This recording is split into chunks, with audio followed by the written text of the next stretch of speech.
Bismillahirrahmanirrahim. Assalamualaikum warahmatullahi wabarakatuh.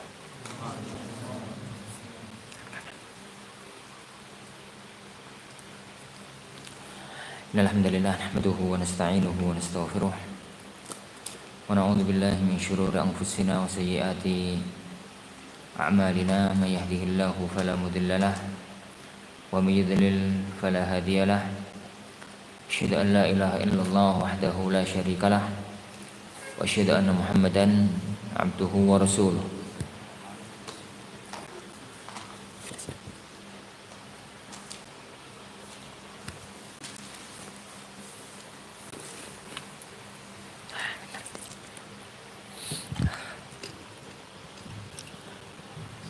Allahumma salli wa sallim wa barik ala nabiyyina Muhammad wa ala alihi wa ashabihi wa man sara ala nahjihi ila yaumiddin, amma ba'd.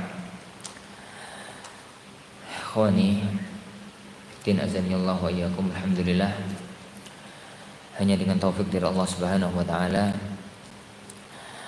kita kembali bertemu di majelis kita, majelis Al-Arba'un An-Nawawiyah, 40 hadis pondasi keislaman yang disusun dikumpulkan oleh Imam An-Nawawi rahimahullahu taala.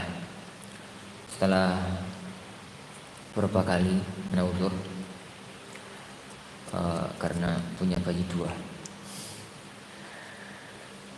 Ini bayi satunya di sini. Perhatian azani Allah yakum. Kita lanjutkan kajian kita. Sekarang sampai mana ya kawan? Sampai lupa. Sekarang hadis yang kelima. Haditsul khamis. Baik.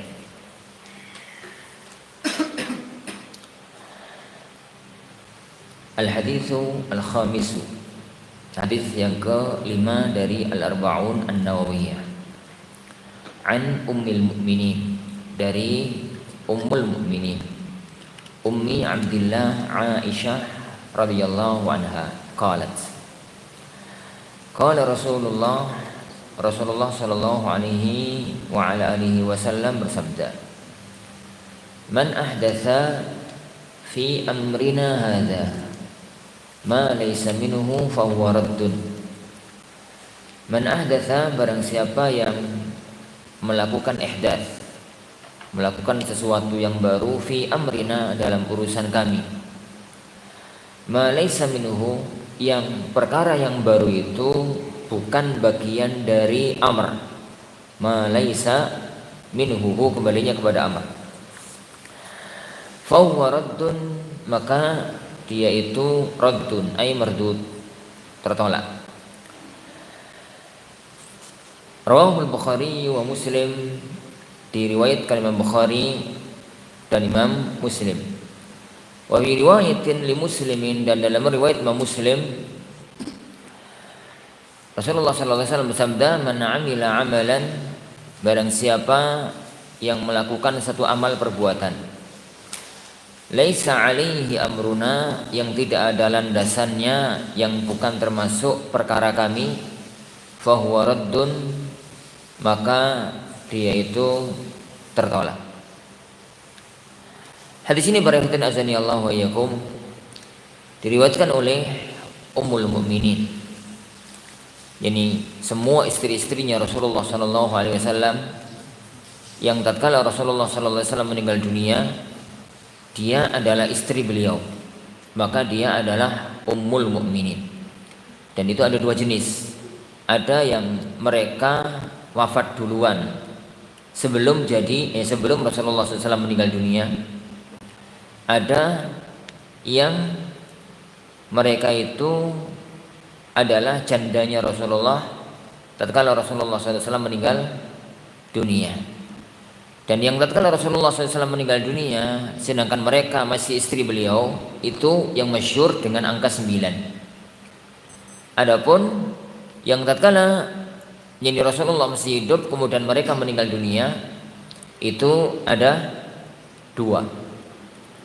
Sedangkan yang sempat dinikahi oleh beliau sallallahu alaihi wasallam tapi kemudian diceraikan oleh beliau itu ada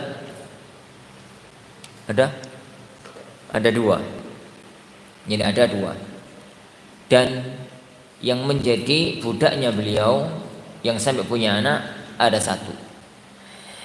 Jadi kalau kita bicara tentang ummahatul mukminin, ummul mukminin, ibunya orang-orang yang beriman adalah istri-istri beliau. Istri-istri yakni beliau karena firman Allah Subhanahu wa taala wa azwajuhu ummahatuhum. Jadi istri beliau adalah ibu-ibu mereka, ibu-ibu bagi orang-orang yang beriman. Makna ummahatuhum fil ihtiram la fil mahramiyah. Yani dalam bahasa para ulama tafsir fil ihtirami wat ta'zim.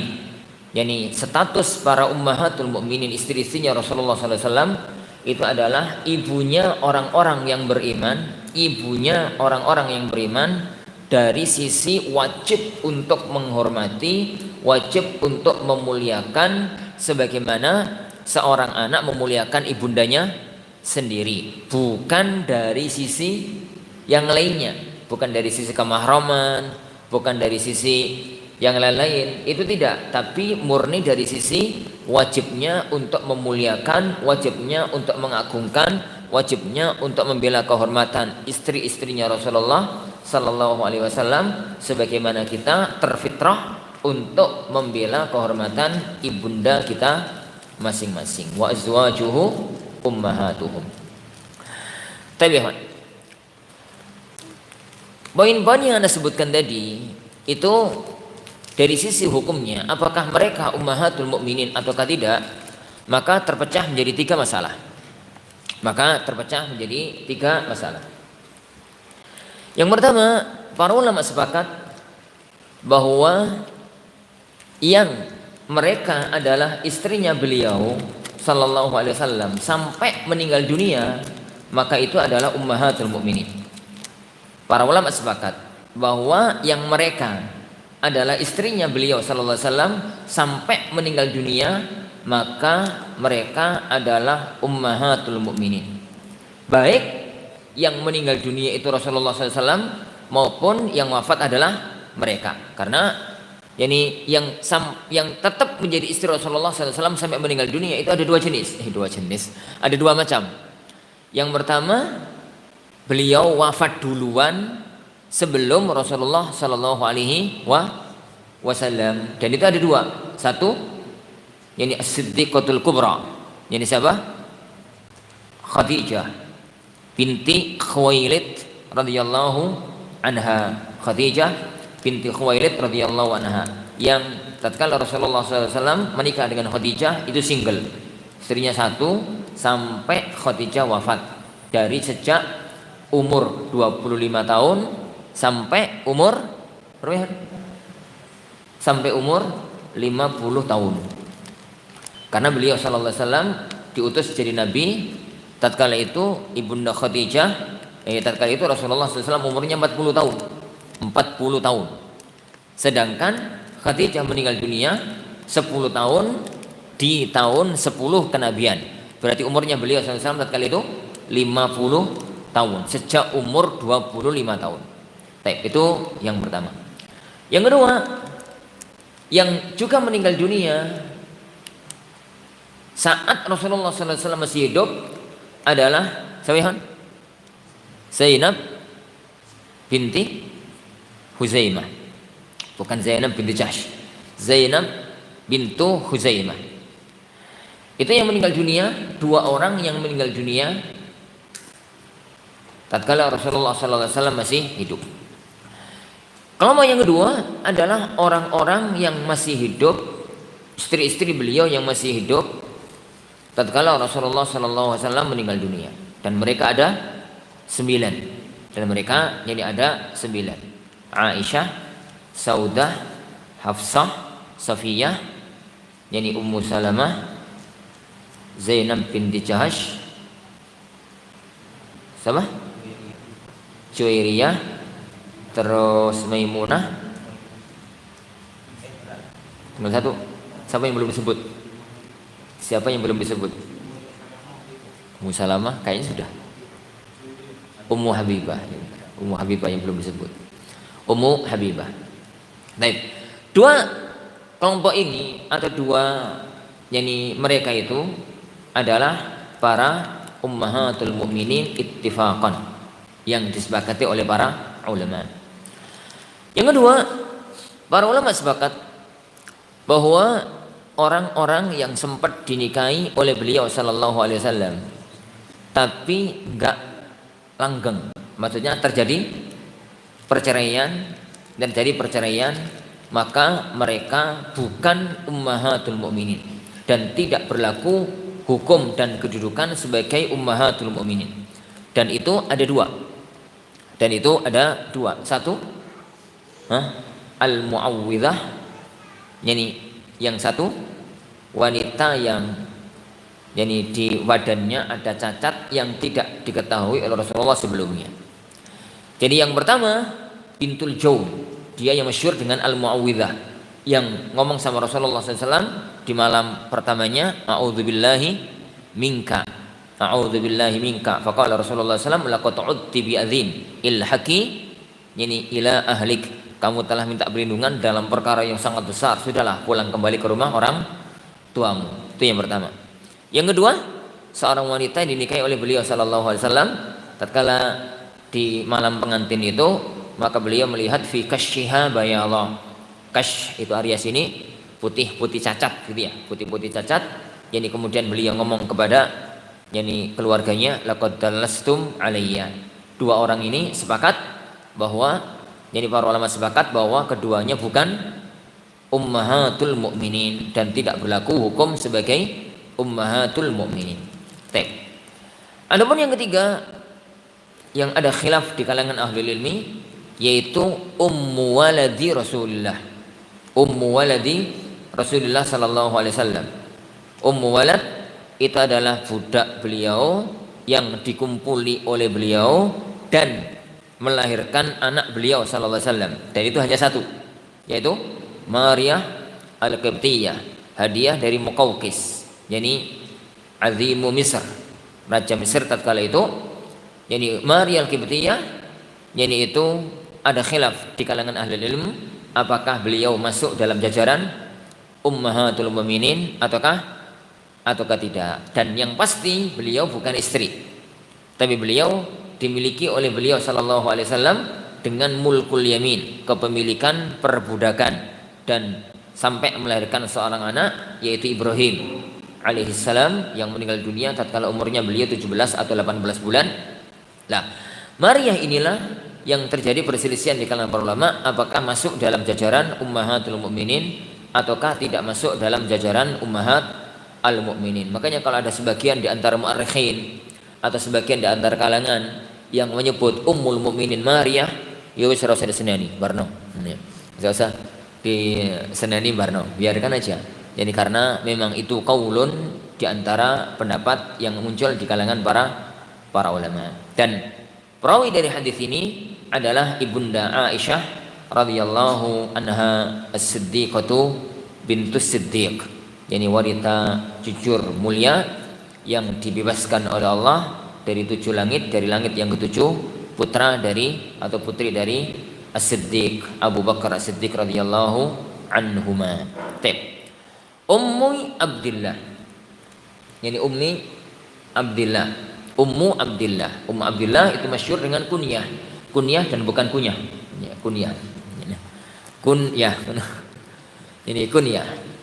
Kunyah itu adat orang-orang jahiliyah untuk ihtiram,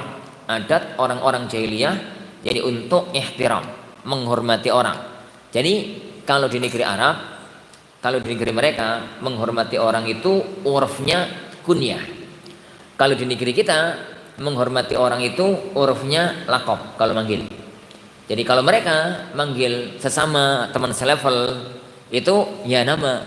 Hanya kalau mereka manggilnya itu lengkap. Ya Abdullah, ya Ja'far.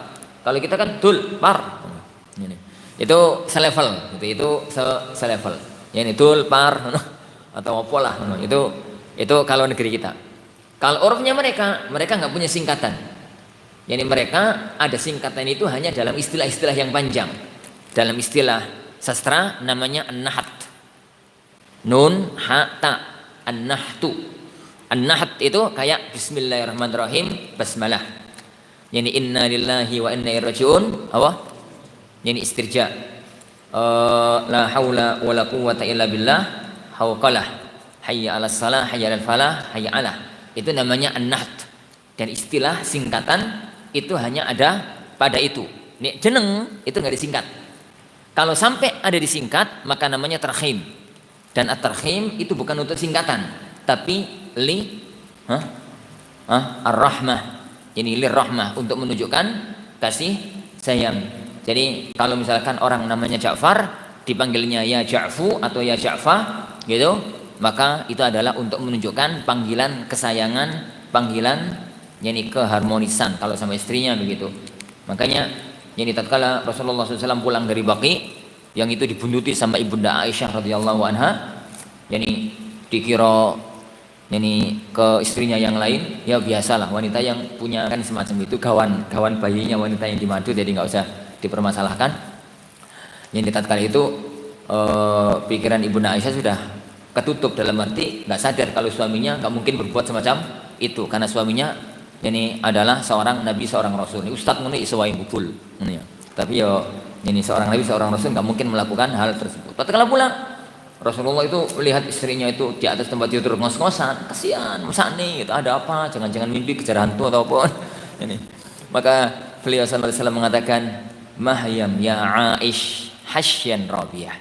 Yani kata beliau ya Aish, Aish dibuang tak, itulah tarhim. Kalau bahasa kita ada apa sayang gitu, ada apa deh, ada apa sayang gitu, ya Aish. Yani begitu. Oh, terjemahkan ada apa wahai Aisyah, kak seru plus terjemahan. Yani, antara bahasa Arab aslinya dengan terjemahan plus gak nyambung. Kenapa? Karena itu namanya tarhim, dan tarhim itu bukan singkatan. Tarhim itu kota negeri kita jenenge. Ini tarhim itu nggak singkatan ya. Nah, ya sebutlah. Yang singkatan itu namanya an-nahtu. Jadi an-nahat itu singkatan. Hanya apakah segala sesuatu boleh disingkat ataukah enggak, itu masalah panjang dalam dunia ilmu sastra Arab, nggak perlu diperpanjang. Yang penting itu makanya jadi masalah nahat itu ada bahasan yang panjang. Pembahasan yang antum munculkan itu bahasa ini, nggak usah. Pembahasan yang antum munculkan itu halin nahtu tauqifiyah atau taufiqiyah.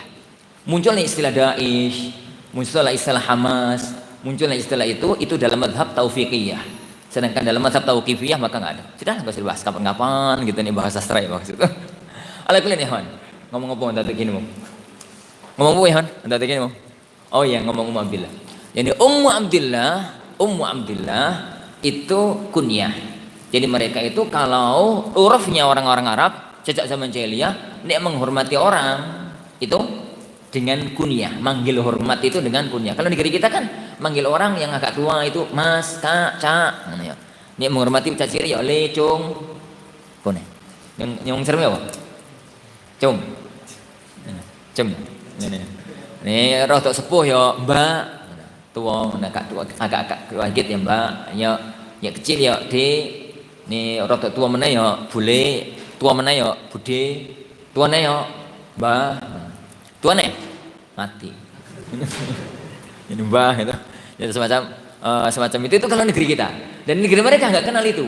Di negeri mereka nggak kenal itu. Lah, antum jangan protes ya. Sekarang Ustaz, bentar-bentar orang itu manggilnya am. Itu ketularan wong Indonesia. Jadi wong Arab saya ikut ketularan Indonesia. Jadi kan manggil orang saya itu ya am, ngono to. Hah? Mak ya am, untuk sekarang manggil orang itu. Apalagi saiki wong ini Mekah minta dipanggil ya haj, yang ketularan Jawa niku. Ini ketularan Jawa. Aslinya bahasa Arab itu enggak kenal itu. Mereka itu kalau manggil hormat itu pakai kunyah. Jadi pakai kunyah. Kunyahnya itu ini disebut oleh mereka. Makanya Rasulullah sallallahu alaihi wasallam itu mengatakan ini tasammu bismi wala taktanu bi kunyati. Wah, dire. Jadi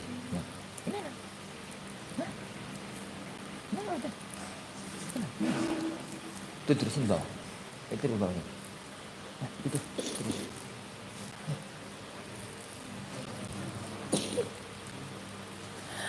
Makanya Rasulullah SAW mengatakan, ini tasammu bismi wala taqtanu bikunyati. Silahkan kalian itu kalau mau pakai namaku, jadi namanya. Tapi jangan pakai kunyahku. Kunyahnya beliau Abul Qasim. Kenapa ya, Ikhwan? Hah? Kenapa? Yang ta'lil disebutkan oleh para ahlul ilm, oleh para ulama kita. Karena kalau ada orang manggil ya Muhammad, itu nggak mungkin manggil beliau sallallahu alaihi wasallam. Mesti manggil Muhammad Leo. Muhammad Sopong. Maka beliau kalau ada orang jalan-jalan kemudian tiba-tiba beliau ada panggilan suara keras ya Muhammad, itu nggak mungkin manggil beliau. Makanya beliau nggak akan noleh. Nah, tatkala ada orang manggil ya Abul Qasim, itu Rasulullah bingung ini manggil aku apa enggak? Beliau noleh, mboten jenengan ya Rasulullah, inilah Abul Qasim yang ini. Jadi hal itu menimbulkan qillatul adab. Ini hal itu akan menimbulkan qillatul adab. Rasulullah wis noleh, wis perhatian, ternyata mboten jenengan ya Rasulullah, Abul Qasim niki lho, misalkan itu. Jadi nuansanya itu menjadi qillatul adab. Tatkala nuansanya itu menjadi qillatul adab, akhirnya dilarang oleh beliau sallallahu alaihi wa ala alihi wasallam karena maqam nubuwah. Jadi maqam kenabian itu yang mengharuskan untuk beradab penuh dengan beliau sallallahu alaihi wasallam. Akhirnya beliau mengatakan, "Yani tasammu bismi wala taqtanu bikunyati." Hendaknya kalian itu silahkan kalau mau pakai nama dengan namaku, tapi jangan pakai kunyah dengan kunyahku. Jadi beliau sallallahu alaihi wasallam, yani beliau kunyahnya Aisyah itu Ummu Abdillah. Ada khilaf di kalangan ahli ilmi, kenapa beliau itu berkunyah dengan Ummu Abdillah. Padahal kita semuanya tahu bahwasanya Ibunda Aisyah itu nggak punya anak. Ittifaqan. Ibunda Aisyah itu nggak punya anak. Apakah beliau pernah hamil? Yani itu yang sedikit ada khilaf di kalangan para ulama sejarah. Yani sebagian ahli ilmi menyatakan Ibunda Aisyah sempat hamil, tapi keguguran dan nggak sampai punya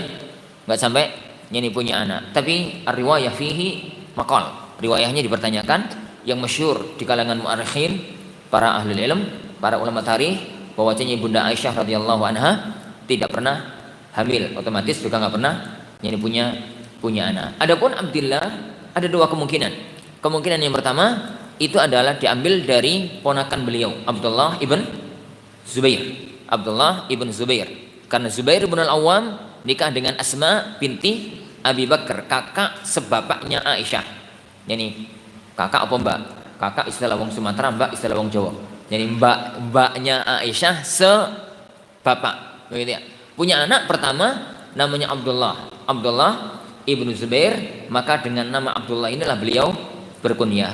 Riwayat yang kedua, sebagian ulama mengatakan Aisyah itu yang diminta kunyah sama beliau sallallahu alaihi wasallam, ya Rasulullah, semua istrimu punya kunyah kecuali aku, maka beli aku kunyah. Maka beliau sallallahu alaihi wasallam mengatakan, anti Ummu Abdillah, yani engkau adalah Ummu Abdillah.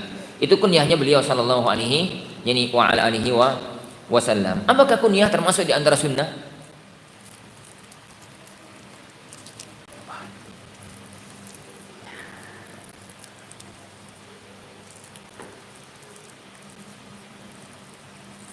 Itu ya kawan, tafaqahu qabla an tusawwadu. Sebelum gini.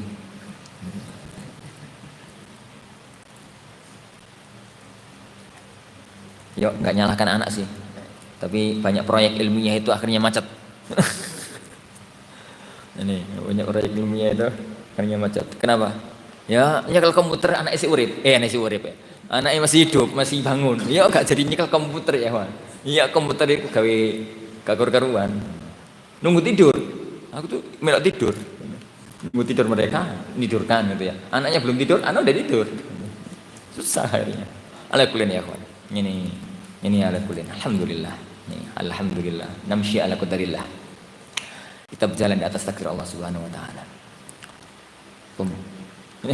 Apakah kunyah itu sunnah? Apakah kunyah itu sunnah? Sebagian ilmi mengatakan sunnah. Sebagian ilmi mengatakan berkunyah itu sunnah. Karena itu untuk ihtiram. Jadi orang itu kalau taklilnya ahlul ilm adalah kalau ada orang ingin manggil kita dengan panggilan kehormatan, mereka bisa untuk manggil kita karena punya punya kunyah. Jadi punya kunyah. Sebagian dari ulama mengatakan enggak, itu bukan sunnah. Kenapa? Ta'lilnya ya karena itu adat, kebiasaan bangsa Arab saat zaman sebelum Islam. Dipertahankan oleh beliau sallallahu alaihi wasallam menjadi satu adat. Dan satu adat yang ada di negeri mereka tidak bisa dibawa umum kalau ta'lilnya adalah untuk sesuatu yang ada di negeri mereka. Di negeri kita ya akhwan, manggil orang dengan kunyah itu bukan untuk hormat. Tapi untuk apa? Yani wong Jawa-Jawa itu kan desa-desa kan. Yani orang misalkan jenenge yani Painem. Painem lanang apa itu? Lanang ya. Punya anak jenenge apa? Joko ngono ya. Yani iku tonggo-tonggo mengatakan, "Bapak ini Joko." Ini, bapake Joko. Ini Pak Joko. Biasanya kadang-kadang malah tonggo-tonggo itu ngawur, celok karo anake. Yani Joko. Aneh itu sering kalau pas di rumah gitu kemudian ada sopo tetangga manggil bapak padahal pik. Aku ini oleh napa Pak Di? Bapakmu di. Loh jenengan manggil kula napa manggil bapak? Manggil bapakmu. Lah kok nyebut nama kula? Kok nyebut nama saya? Guyu dia. Berarti itu urf di kalangan negeri kita. Urf di kalangan orang-orang desa, orang-orang Jawa di desa gitu ya. Bahwasanya panggilan itu tuh di negeri kita bukan panggilan kehormatan. Jauh berbeda dengan kondisi di negeri Arab. Maka sebagian ulama mengatakan tatkala di negeri Arab ta'lilnya sebabnya adalah karena untuk ihtiram, untuk menghormat, maka dari negeri kita hilang, maka berarti hilang pula hukumnya. Al-hukum yaduru ma'alillah wujudan wa adama. Dan itu yang lebih nampak bagi Anda dalam masalah ini. Wallahu a'lam.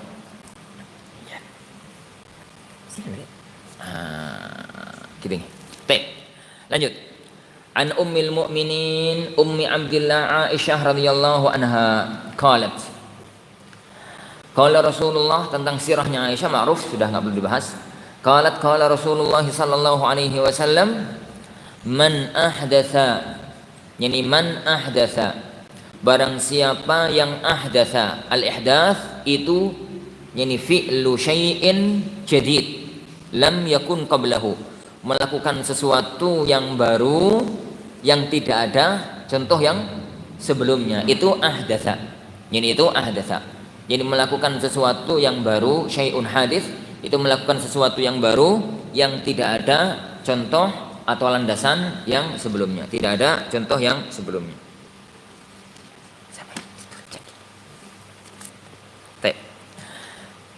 Man ahdatsa fi amrina, berarti kan ucapannya Rasulullah SAW, fi amrina. Ihdas itu perbuatan yang baru itu adalah fi amrina, dalam urusan kami. Dari sini maka kita mengatakan sesuatu yang baru itu ada dua kemungkinan, yakni ihdas fi amri Rasulullah SAW, yang kedua ihdas fi ghairi amrin Nabi sallallahu alaihi wasallam. Yani ihdas perbuatan yang baru yang itu fi amrina, urusannya beliau sallallahu alaihi wasallam. Yang kedua perbuatan yang baru yang itu fi ghairi amrina, bukan urusannya Nabi sallallahu alaihi yani wa ala alihi wasallam. Hadis ini hanya mencakup masalah man ahdatsa fi amrina, bukan barang siapa yang membuat perkara yang baru dalam urusan kami. Terus yang menjadi urusannya Rasulullah sallallahu alaihi wasallam itu apa? Yang menjadi urusannya beliau sallallahu alaihi wasallam itu yani itu apa? Hadis masyhur yang maklum di kalangan kita, yang bahwasanya Nabi sallallahu alaihi wasallam mengatakan, "Idza kana min umuri dinikum fa ilayya wa in kana min umuri dunyakum fa antum a'lamu bi umuri dunyakum." Dalam hadis takbirun nakhl, dalam hadis tentang takbir an-nakhl, Rasulullah SAW itu orang Mekah. Yang di Mekah itu orang tanduran. Nandur apa di Mekah? Ini nanam apa kalau di kota Mekah? Negeri Madinah yang sebelumnya namanya adalah Yathrib. Yang sebelumnya namanya adalah Yathrib. Yathrib itu area pertanian. Yathrib terutama kubaknya. Yani Yathrib secara umum terutama kubak itu adalah area pertanian. Pertanian secara umum. Ya orang nandur telo ya. Pertanian negeri mereka itu adalah kormo sama anggur. Hanya kalau di jazirah di Mesrib, di Yathrib atau di Madinah itu yang kondang adalah korma. Ya, yang kondang itu adalah korma. Taib. Area pertanian. Ini. Tatkala beliau Shallallahu Alaihi Wasallam itu datang, maka beliau mendapati sesuatu yang tidak pernah beliau dapatkan di kota Makkah, yaitu takbir an-nakhl. Takbir an-nakhl, ngawinkan, yakni korma, yakni ngawinkan pohon korma. Jadi tatkala awal-awal musim panas, pohon korma itu mulai berbunga, maka itu waktunya ngawinkan. Jadi korma itu kan ada jantan, ada betina.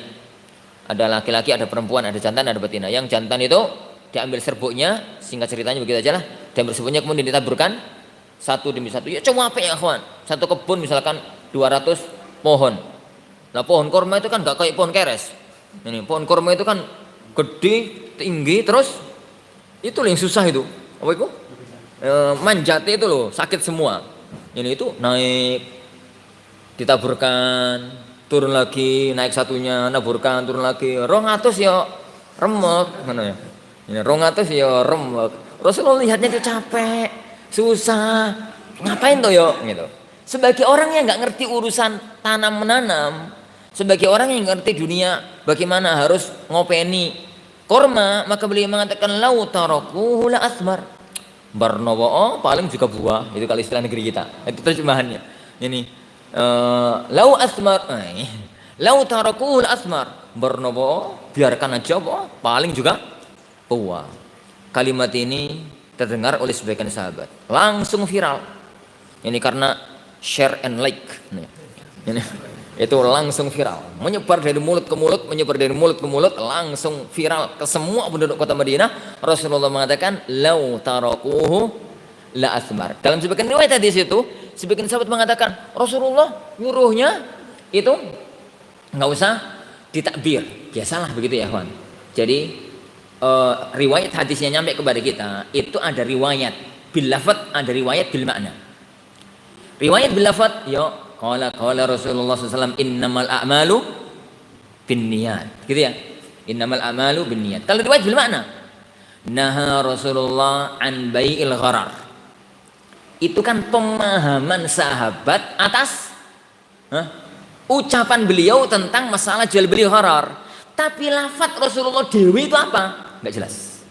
Karena begitu sahabat ngomong naha Rasulullah SAW anil gharar, itu sudah pemahaman rawil hadis yang dinukil kepada kita. Lafadz sendiri itu nggak ada. Jadi itu nggak ada. Maka beda dalam dunia usul fikih antara memahami konsep hadis yang pertama dengan lafadz, dengan memahami hadis yang kedua. Jadi para sahabat itu kemudian menukilnya kepada orang lain. Surah usah di takbir bahasa Indonesia apa? Dinikahkan, ditaburkan gitu, dikawinkan.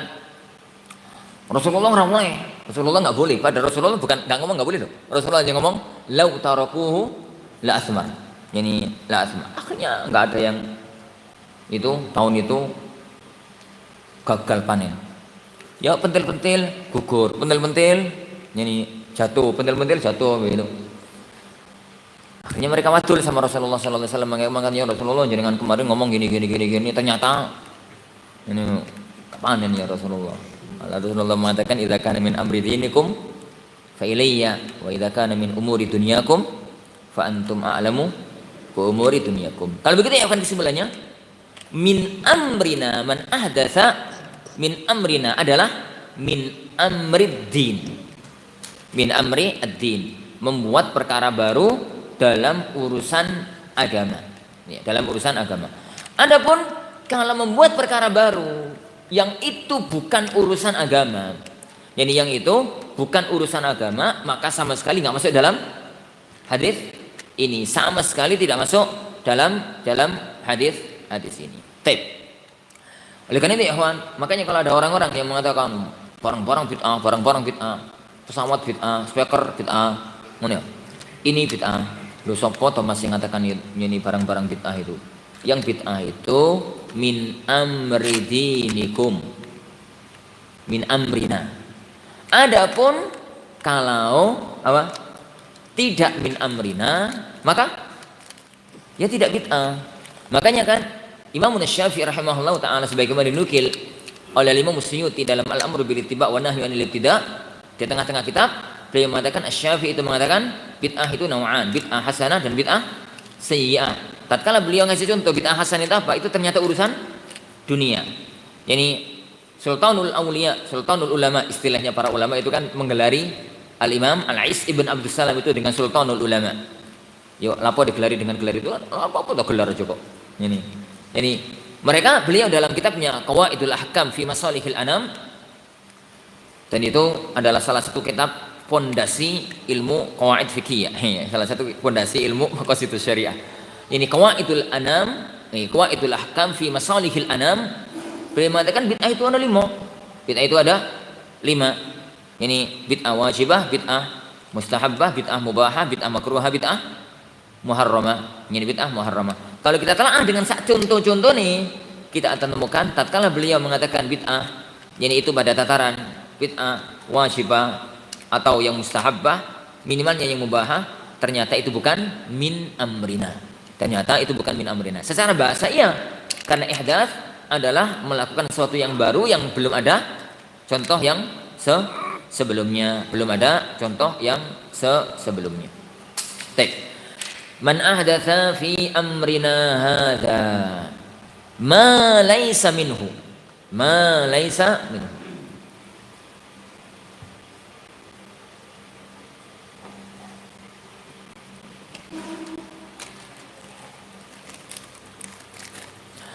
Ma laysa minhu.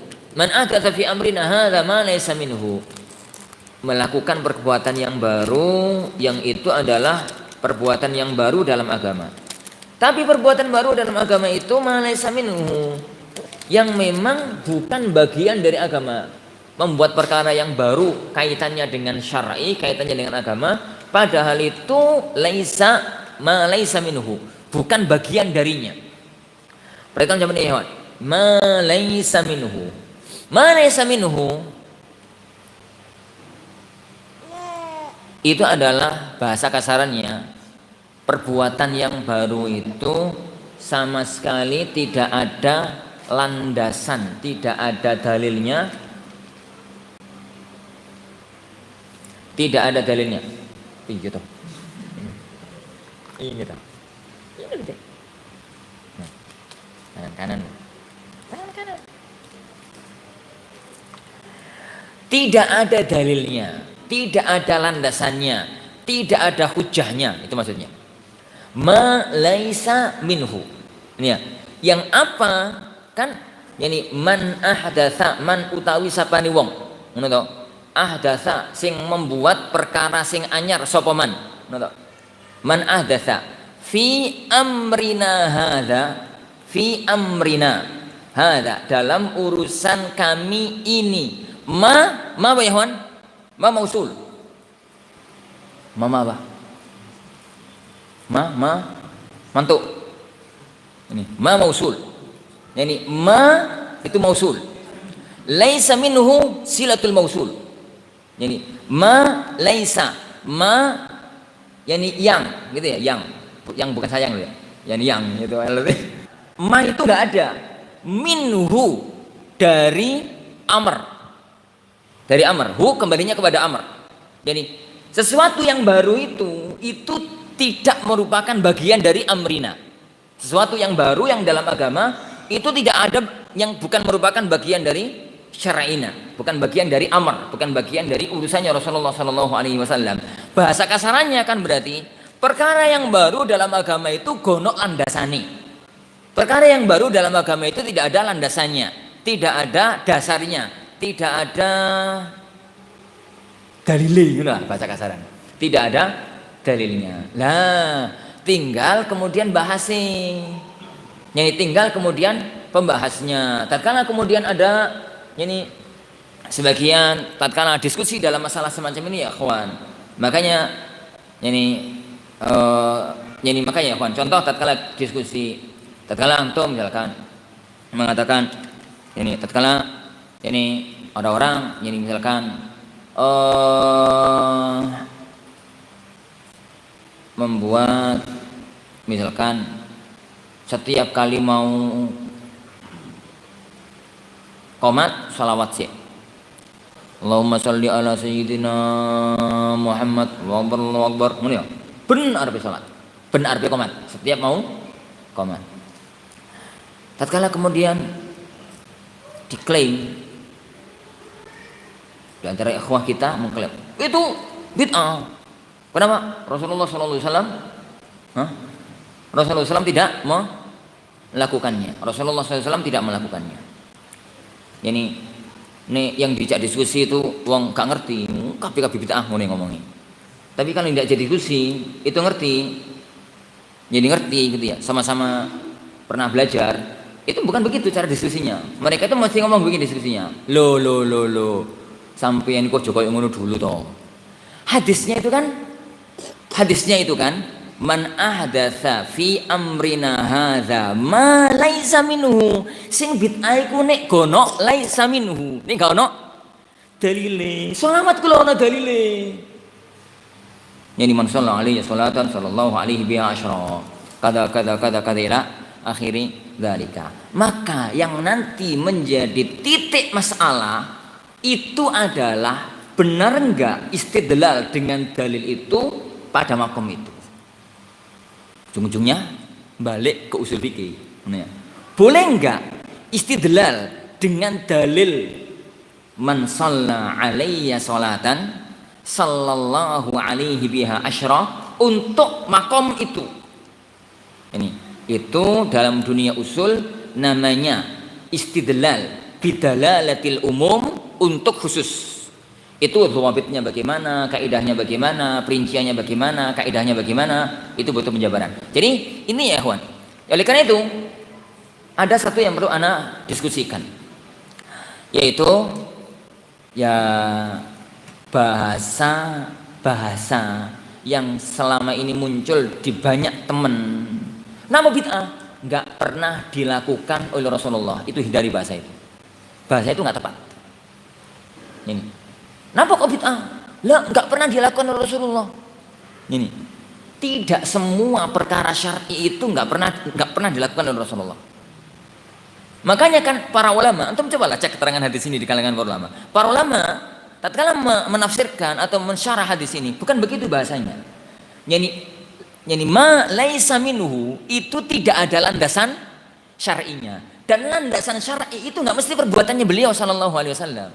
Nggak mesti ucapan beliau sallallahu alaihi wasallam. Di sana ada masalihul mursalah, di sana ada qaul sahabi, di sana ada saddud dzara'i, di sana ada yani syar'u man qablana, di sana ada istidlal ini, di sana ada istidlal ini, di sana ada dalalatul mutabaqah, di sana ada dalalatul iltizam, di sana ada dalalatul tadammun, di sana. Ini gambarnya semacam itu. Jadi itu makna malaisa minhu. Jangan gunakan bahasa karena guna contoh nih dari Rasulullah Shallallahu Alaihi Wasallam. Kenapa? Ini para sahabat ini beberapa kali melakukan satu masalah yang tidak ada contohnya dari beliau Shallallahu Alaihi Wasallam. Tapi nggak dibid'ahkan karena ada dari lain, yaitu masalihul mursalah. Contoh jam'ul mushaf. Contoh azan Utsman. Azan apa nih? Azan Jumat yang pertama. Azan di Zawra itu. Adzan di Zawra itu juga nggak ada contohnya dari beliau sallallahu alaihi wasallam, tapi tidak ada satu ahli ilmu yang mengatakan itu bid'ah karena ada dalil lain. Makanya pada waktu salah satu di antara asatidzah mereka itu ngomentar, ya gereja di sana no. Ini tatkala mengatakan saya itu dari nggak perlu sebut namanya toh. Salah satu dari mereka itu ngomong, saya itu sejak kecil di TK Islam. SD menyantren, lulus aliyah di pesantren, kemudian lulus di Al-Azhar, kemudian berlulus ke Al-Azhar, saya S2-nya di Maroko. Sampai sekarang saya belum pernah menemukan ada kaidah yang nggak pernah dilakukan Rasulullah itu bid'ah. Benar ucapan dia. Karena antum buat kaidahnya salah. Kaidah itu lafadznya nggak begitu ya kawan. Dan dalilnya bukan begitu lafadznya. Gak tahu mana sendiri bahasa itu dari mana asal usulnya. Ini. Makanya tatkala sebagian orang itu mengomentari dengan komentar itu, ya nggak salah, bener. Karena memang kaidahnya nggak gitu.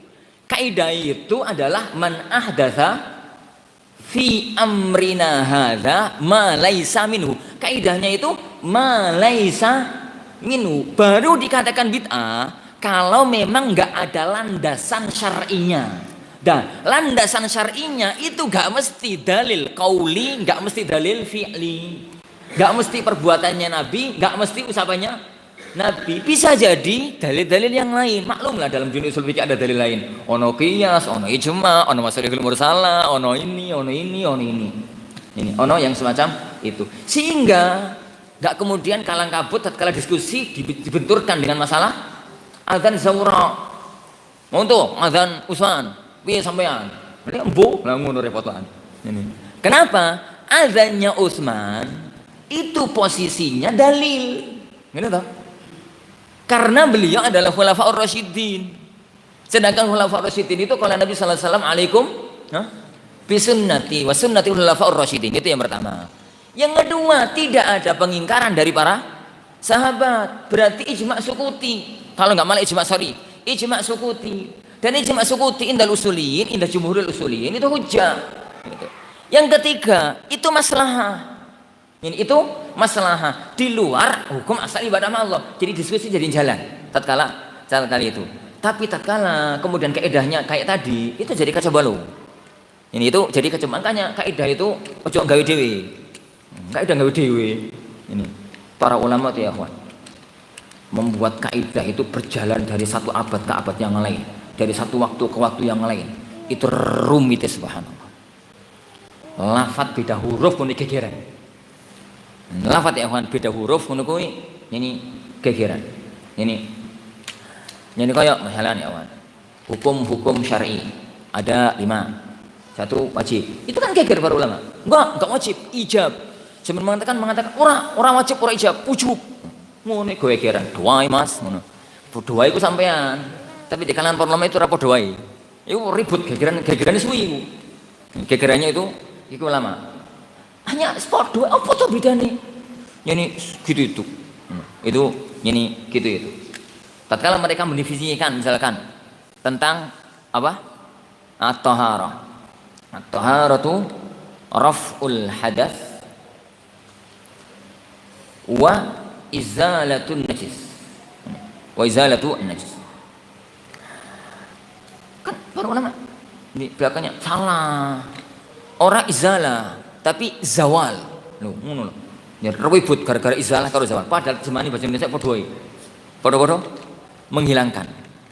Tapi dalam konsep penmatan pembuatan kaidah itu enggak sembarangan. Beda huruf itu enggak gegeran. Ini beda huruf. Beda ini ono tanda tanya sama kalau tanda tanya ngono ribut. Ini iki ono tanda tanya ora? Ngono ya. Misalkan man istajala syai'an qabla awani uqibah bihirmani. Itu pakai tanda tanya apa enggak? Menurutku ribut di kitab-kitab kaid fikih ya. Terus bagi para ulama yang mengatakan enggak pakai tanda tanya, menurutku kaidah ini benar apa ora? Itu masih dibahas. Jadi kaidah itu jangan gawe dhewe ya. Kaidah itu luruskan dengan kaidah yang dibuat oleh para ulama. Rujuklah kepada kitab-kitab ahlul ilm tentang qawaidul bidah. Ada beberapa kitab bagus yang berkaitan dengan masalah ini. Kalau mau kitab lama ya Al-I'tisam Syatibi rahimahullah taala. Kalau mau kitab baru yang anak anggap bagus itu 2. 1 ilmu usul bid'ahnya Syekh Ali. Yang kedua qawaid ma'rifatil bid'ahnya Syekh Jizan. Ini yang kedua qawaid ma'rifatil bidah gitu ya. Lain Syekh Al-Jizani Muhammad Husain Al-Jizani hafizahullah taala, pemilik Ma'alim Ushul Fiqh inda Ahlussunnah. Tabarih dan asani Allahu yani wa yakum. Kali pada jadi itu makna ma laisa minhu. Ma laisa minhu. Ma laisa minhu itu ya kawan, bukan maknanya yang tidak ada contohnya. Terjemahan itu enggak serak. Ma laisa minhu maknanya itu tidak ada landasannya.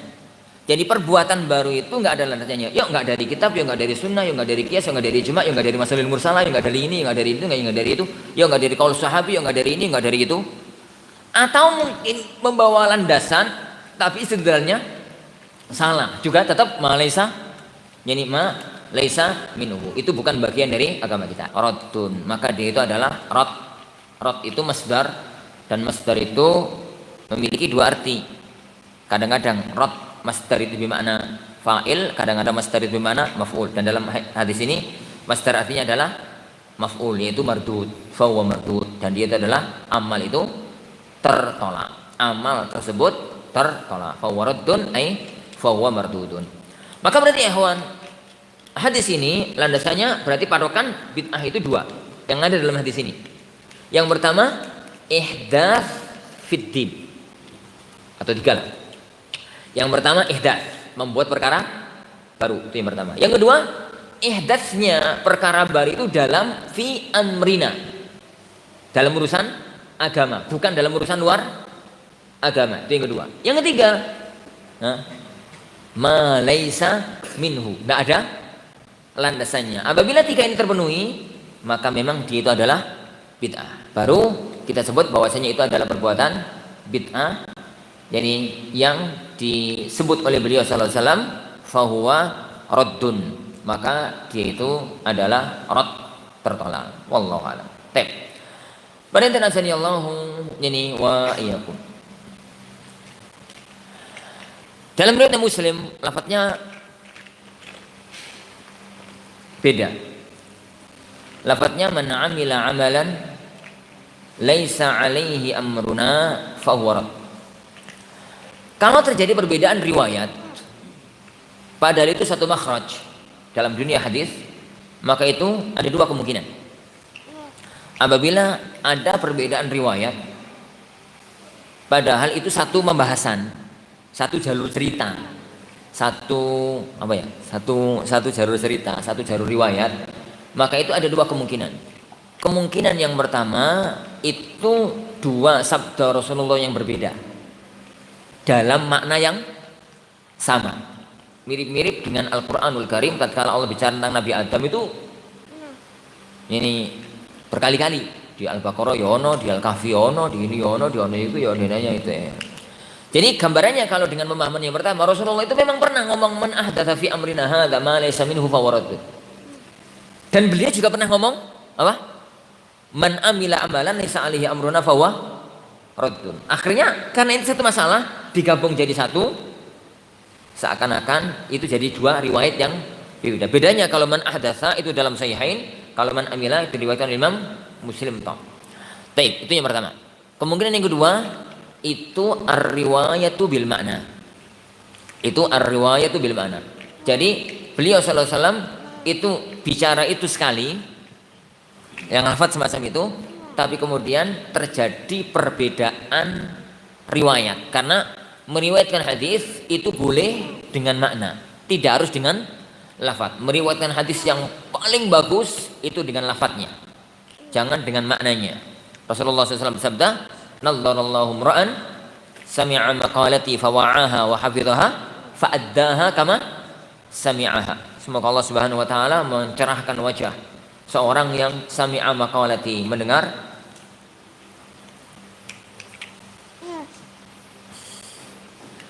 sabdaku. Sami'a maqalati fawa'aha, terus dia fahami sih, berfaham, terus wa hafidhaha, dia apalkan. Karena kalau apal gak paham penting, tapi yo kurang sempurna. Sebagaimana paham tapi gak apal yo kurang sempurna. Sing sempurna apal, paham. Tapi podo-podo paham ora apal, apal gak paham. Milih mana jenengan? Iki ahlahuma mur, dua-duanya salah, ngono ya. Ahlahuma mur itu yang paling manis pun pahit. Ahlahuma mur, yang paling manis pun pahit. Itu ya berarti maju mundur salah, ngono ya. Maju ya salah, mundur ya salah. Mundur ya salah. Mundur ya salah. Maju salah, mundur salah. Tapi nek terpaksa, kan kadang-kadang harus milih. Untung ditawari, akhwat satunya welek, pinter. Sitoke awayu tapi idiot. Milih mana? Kak karu-karu nih. Nek iso, ya iso yo. Ini kan jadi ini bab tazahum. Ini bab benturan dua maslahat. Ala kulli ihwatin azani Allah wa yakum. Ya akhwat ditawani satu enggak panteng tapi ra duit blas, gak gablek duit. Yang satu oke tapi payah tapi ya awet. Ya cilik, metekel. Ini ya orang pesek. Ini ambune kelek. Wis ngono ngewontutan. Ini aku ya itu harus milih salah satu dari keduanya. Sekarang itu kalau harus milih, jadi makom yang tertinggi itu hafal, faham. Makom yang merendah orang hafal, orang faham. Ibu, sepol ibu. Sekarang kalau harus milih, faham tapi rapal, faham tapi faham. Yang kedua, hafal tapi orang faham. Ini aku, yo, gak apa-apa salah satu nih, tapi sebagai jembatan mendapatkan yang lain. Ini aku. Ya maksudnya hafal, wis hafal toh, yuk karek ngapal no, wis hafal toh, karek pahami. Jangan cukup di salah satu ini sisi, jangan cukup di salah satu sisi. Tapi kalau harus mentok, milih salah satu dari keduanya, pemahaman lebih diutamakan. Pemahaman lebih diutamakan. Kenapa para ikhwan azani Allahu yani wa iyyakum? Karena riwayah itu boleh dengan makna, sedangkan memahami nggak boleh ngawur. Memahami nggak boleh ngawur, memahami ngawur gak karuan nggak sampe. Memahami ngawur itu nggak boleh. Itu namanya at-taqawul 'ala Allah bila ilm. Tapi kalau faham terus meriwayatkan dengan makna, itu ittifaqon boleh bisyuruti, dengan syaratnya otomatis, dengan syaratnya. Dan para ulama yang jago meriwayatkan dengan makna itu Ibnu Taimiyah. Ini jago pokoknya beliau meriwayatkan dengan makna itu. Ini kadang-kadang makanya ini kalau orang nggak hafal hadis terus cari hadis di kitab-kitab Ibnu Taimiyah, yakin tom bulat. Ini yakin tom bulat. Jangan tanya ke Syamilah, sampai elek nggak akan ketemu. Wong Syamilah itu beda huruf ya gak iso kok. Jangankan beda huruf, beda spasi kok lho. Syamilah ora pati pinter. Sing pinter gitu itu Mbah Google. Aku pop pinter itu Mbah Google. Mbah Google itu, oh jangankan beda makna, beda jauh ya, kedeteksi kok, beda jauh. Tapi ini jangan mengandalkan Mbah Google. Kenapa ya Wan? Ini karena ilmu itu punya sanad. Jadi mending kalau dulu orang sufi itu kan sanadnya haddatsani qalbi an rabbi. Dulu orang sufi itu, jadi kalau ditanya, kamu itu ilmunya dari mana mas? Lah sampeyan takon ilmunya saya dari mana? Sampeyan coba ilmunya dari mana? Saya dari fulan, dari fulan, dari fulan, dari fulan, dari fulan. Sampai Rasulullah SAW. Mereka mana sekarang? Udah wafat semua. Wong mati di andalno. Nek aku haddatsani qalbi an rabbi. Haddatsani qalbi an rabbi. Menceritakan kepadaku hatiku langsung dari Tuanku. Iku saya mending ya kawan daripada saya iki haddatsani Google. Ini an rabbi. Kekacauan dunia ilmiah zaman sekarang itu gara-gara dunia ilmiah sekarang banyak dikacaukan oleh orang-orang yang ilmunya itu haddatsani Google. Yani an buah ini gak jelas. Nganopo? Kenapa ya kawan? Ilmu itu ada sawabik, ada lawahik. Ada masalah itu yang nggak bisa dipahami kalau nggak ada pondasi sebelumnya. Dan ada masalah itu akan salah pemahaman kalau nggak mempelajari setelahnya. Nah, teorinya Mbak Google itu kan gak ngono. Tuk cetret ngono. Keluar makalah, difahami. Oh, ngono to, Mbah. Nggih, Mbah. Ngono.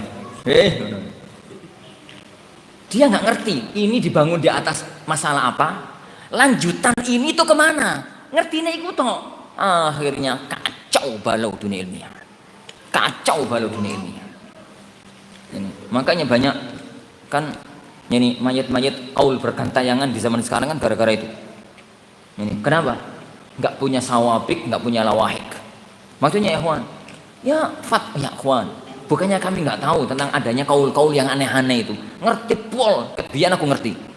Tapi kesengaja kita tutup dari dulu. Kenapa? Untuk menjabarkannya itu nggak bisa di majelis umum. Butuh sawabik, butuh lawahik. Saat dulu belajar iku mas, belajar iki sih. Setelah belajar iku, jangan berhenti di situ ono. Lanjutan nih, tiba-tiba dipotong. Ini dipotong depan, dipotong belakang. Iya, jadi genderuwo. buntutnya dipotong, sirahnya dipotong. Yo dadi apa? Dadi gelundung-gelundung kok jelas plus.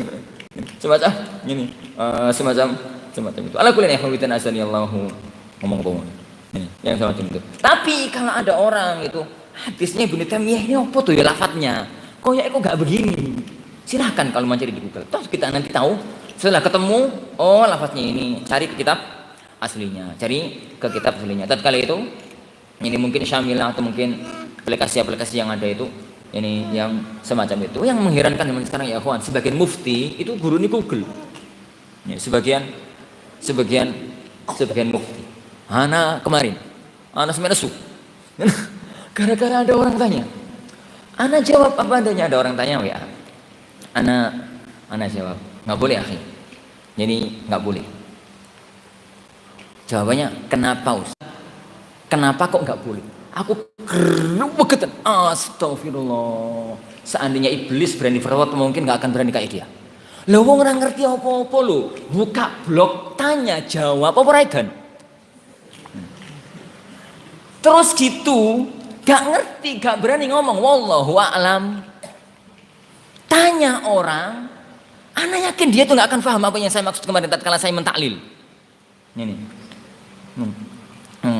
Kemudian setelah itu katanya untuk jawab pertanyaan orang lain. Piye ngono lho ya boyo ngomong wallahu a'lam. Lah ya penak to yo ngono. Wallahu a'lam ngono ya penak. Dunia ya akhwan. Yo gara-gara ini Google itu kepingin ku mati nah kapan Google itu. Tapi cuma tisnya ya, apa sih butuh. Sejak lahirnya Google teh ngomong apa itu Google-mu. Ala kulin.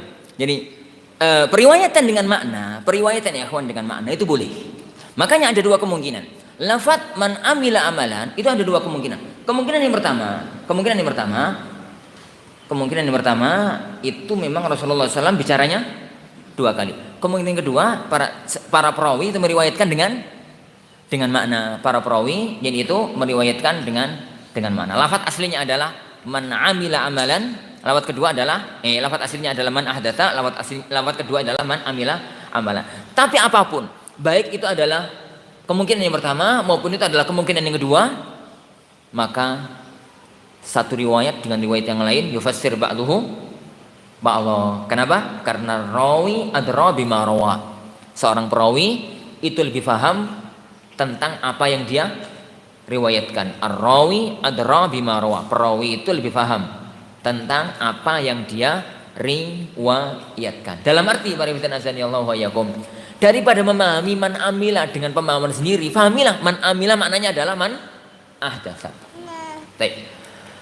Ada satu pemahaman muncul di kalangan dengan lafaz man amila. Man amila amalan laisa alaihi amruna. Menunjukkan yang tercela itu bukan hanya man ahdatsa. Jadi yang mardud itu bukan hanya man ahdatsa. Bukan hanya yang membuat perkara baru, tapi yang mengamalkan perkara baru tersebut. Maksudnya lafaz yang pertama itu kan man ahdatsa, berarti hanya yang pembuat, pemilik ide, provokator, pemerakasa. Jadi pembuat perkara baru itu. Dalam riwayat yang pertama itu man ahdatsa itu hanya membuat perkara yang baru itu.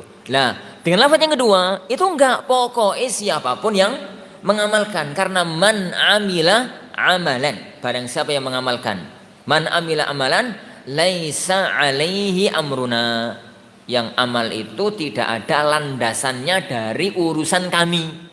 Ya orang ada dalile bahasanya, enggak ada dalilnya. Dan dalil itu enggak satu ya, dalil itu banyak, dalil-dalil syar'i. Ma laisa minhu fahuwa raddun, maka dia pun jadi tertolak, maka dia tertolak. Itu makna global ya ikhwan dari hadis yang berbarokah ini, baik dengan lafaz yang pertama man ahdatsa fi amrina hadza ma laysa minhu fawarat, atau man amila amalan laysa alaihi yani amruna yani fahuwa raddun. Dan itu adalah timbangan amal zahir.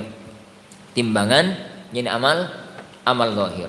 Timbangan amal zahir. Sebagaimana hadis innamal a'malu binniyat adalah timbangan amal yani amal batin.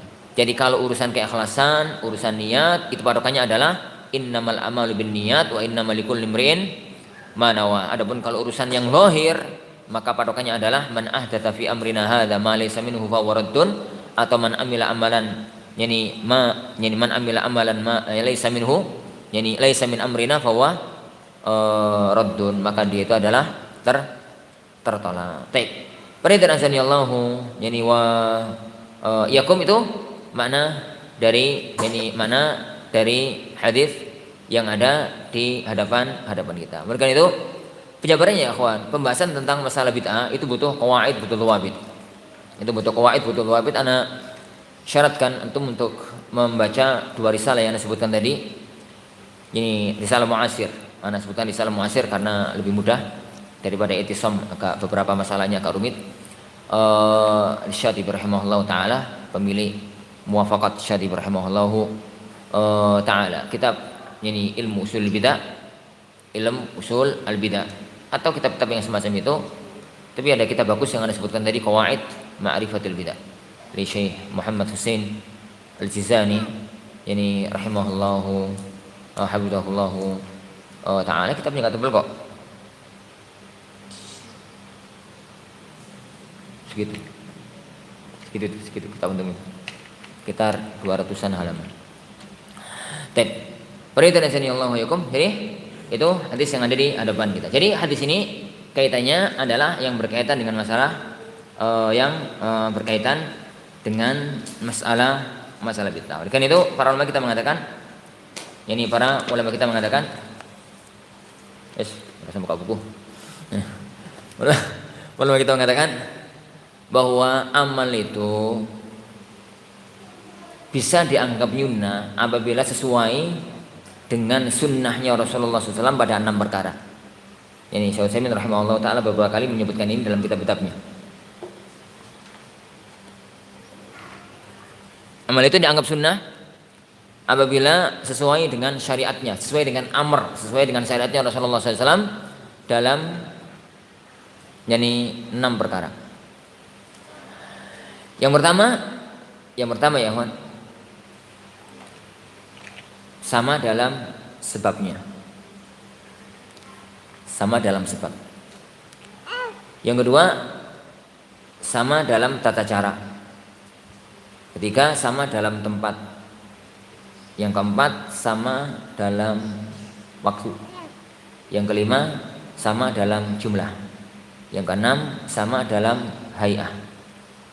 Hay'ah itu apa? Model.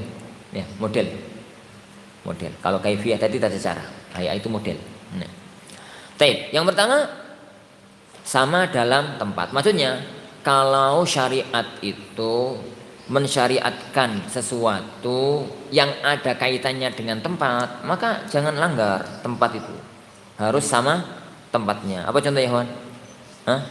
Tawaf. Tawaf itu kan wal yatawafu bil baitil atiq. Tawaflah kalian di al baitul atiq, di Ka'bah al musyarrafah, di Masjid al Haram. Maka enggak boleh kalau orang itu, yani satu pelanggaran kalau kemudian orang itu tawaf di luar Ka'bah, yani tidak mengelilingi Ka'bah tapi tawaf yang lain. Yang kedua, jika syariat itu berkaitan dengan waktu, jangan lakukan di luar waktunya. Ini enggak sama dengan waktu yang ditetapkan oleh beliau sallallahu alaihi wasallam, maka jadinya salah, jadinya terlarang. Haji daripada sumpek waktunya dulu hijjah, ya enak pas Syawal wae sepi. Arafah dhewean, ini malang jumroh dhewean sepi, iso khusyuk. Yang ketiga, dalam jumlah rakaat. Ini jumlah rakaat. Nah, yang berikutnya ya kawan, tentang kaifiyah, tata cara wudu. Oh ya tadi afwan, anak salah. Jins. Yang kelima, yang keenam bukan hay'ah, jins. Dalam tata cara wudu, wudu itu tata caranya begitu-begitu, nggak boleh menggunakan model yang lainnya. Yang keenam, ya. Yang kelima as-sabab ad-dafi. As-sabab itu sebab. Jika syariat itu menetapkan bahwa syariat itu karena sebab tertentu, jangan lakukan karena sebab yang lain, kayak gerhana matahari, gerhana bulan, tahiyatul masjid. Orang masuk ke masjid, sholat tahiyatul masjid karena ini itu adalah syariat. Jangan kemudian masuk kelas, masuk rumah, sholat tahiyatul bait. tahiyatul fasal atau yang semisalnya, kiasan alat tahiyatul masjid, ada karu-karuan. Jadi kenapa? Karena itu ibadah. Ini karena itu ibadah. Yang terakhir adalah jenis. Yang terakhir adalah jenis. Apa itu ya, contoh udhiyah. Udhiyah itu jenisnya bahimatul an'am. Bahimatul an'am, binatang ternak di zaman kenabian. Dan binatang ternak di zaman kenabian hanya ada 3, unta dengan segala jenisnya, sapi dengan segala jenisnya termasuk kerbau. Ini sapi dengan segala jenisnya termasuk kerbau. Kerbau itu bagian dari sapi. Kok ngono? Ya aku kurang ngerti. Aku sendiri kasrat dengan hukum itu. Tapi gimana lagi? Ijma di atas segalanya. Ini karena yani Ibnu Munzir mengatakan wa ajma'u. Ibnu Munzir ya dalam kitabnya Ijma, wa ajma'u annal jawamis minal abqar. Annal jawamis minal abqar. Mereka sepakat bahwa kebo itu bagian dari sapi. Ya koyo etawa itu bagian dari mbek ngono lho. Jadi kebo itu bagian dari sapi. Anda dulu pertama kali baca kitab Ijma'nya Ibnu Munzir itu heran. Tanah nopora iki. Masuk kebo itu bagian dari sapi. Tatkala telah pada kitab-kitab besar yang lain, ternyata bodoh. Ternyata sama. Mereka juga mengatakan wa ajma'u, dan para ulama sepakat bahwasanya kebo itu bagian dari sapi. Ya wis, kalau begitu berarti kebo itu adalah sapi. Berarti Idul Adha beleh kebo boleh. Ini tapi hati-hati bon Senin wong sak kampung. Nah, terakhir kambing. Nah, kalau ada orang udhiyah kok enggak pakai 3 binatang ini, yo meskipun lebih mahal, meskipun lebih gampang, meskipun lebih apa, lebih merata, yuk jangan. Orang pergi misalkan belanja kambing itu kan pitik satu, pitik dapat wakil toh 3 juta. Ini nanti baginya ke tetangga itu satu, belen dewe Mas, ngono yo. Oh, tapi jadi melewati tasyrik yo. Apa iki udhiyah? Ngene pitik. Ini pitik. Nek pitik kate kan yo akeh. Cul-cul. Daripada itu najani Allah ya kok ya semacam itu. Itu posisi-posisi ini syar'i. Satu masalah juga yang diingatkan oleh Syekhul Islam Ibnu Taimiyah rahimahullah taala tatkala kita bahas, kalau kita bicara tentang kesesuaian. Ini kesesuaian dengan amaliyahnya Rasulullah sallallahu alaihi wa ala alihi wasallam. Bahas kesesuaian itu adalah yani ada 2 sisi. Yang pertama kesesuaian zahir. Yang kedua kesesuaian batin. Kesesuaian zahir, kesesuaian batin. Jadi kalau mau ibadah itu benar-benar nyunnah, maka samakan ibadah kita dengan ibadahnya Rasulullah, dengan syariatnya Rasulullah SAW, zahiran batin. Zahir ya luarnya sama, batin dalamnya. Yukat bian batin dalam. Ini batin itu ad-dafi, pendorong, niatnya. Sebenarnya maksudnya. Jadi ad-dafi al-qasd an-niyah itu batin. Maknanya demikian ya, ikhwan. Kalau ada orang sholat, jadi kalau ada orang sholat khusyuk, apa ya? Jadi bener itu takbiratul ihramnya mantap, berdirinya mantap, sujud. Yani rukuknya mantap secara zahir. Kapan amal ini benar-benar nyunnah di hadapan Allah? Niati ikhlas.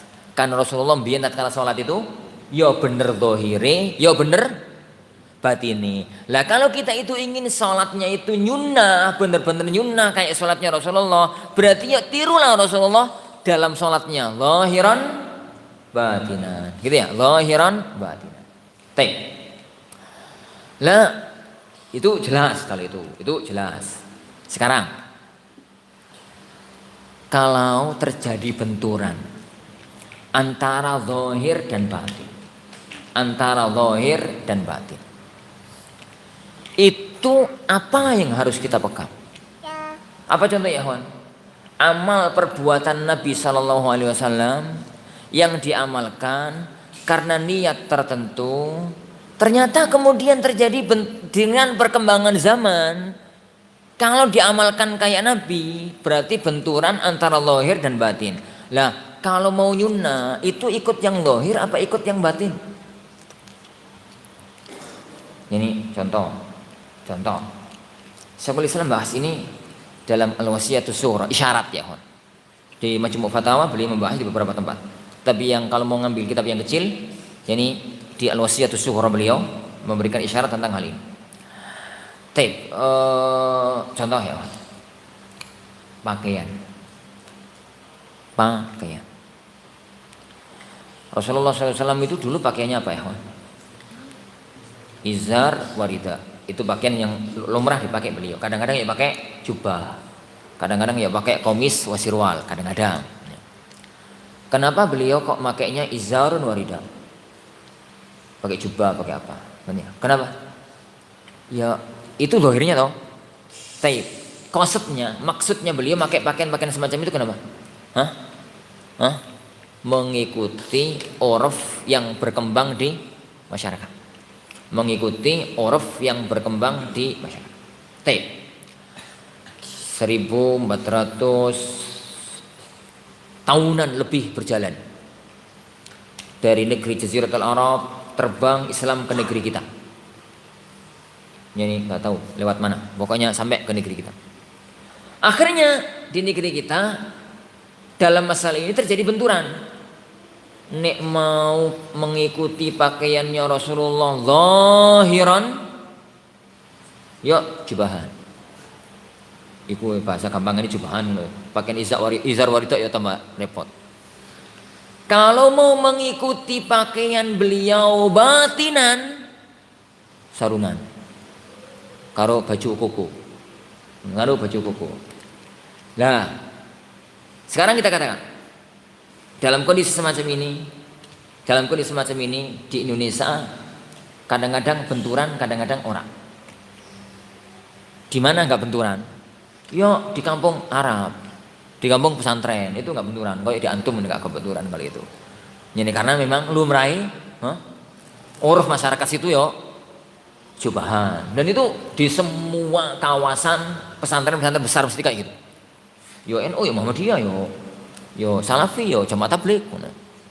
Antum ning Temboro ngerti Temboro? Temboro Magetan, Temboro Madiun.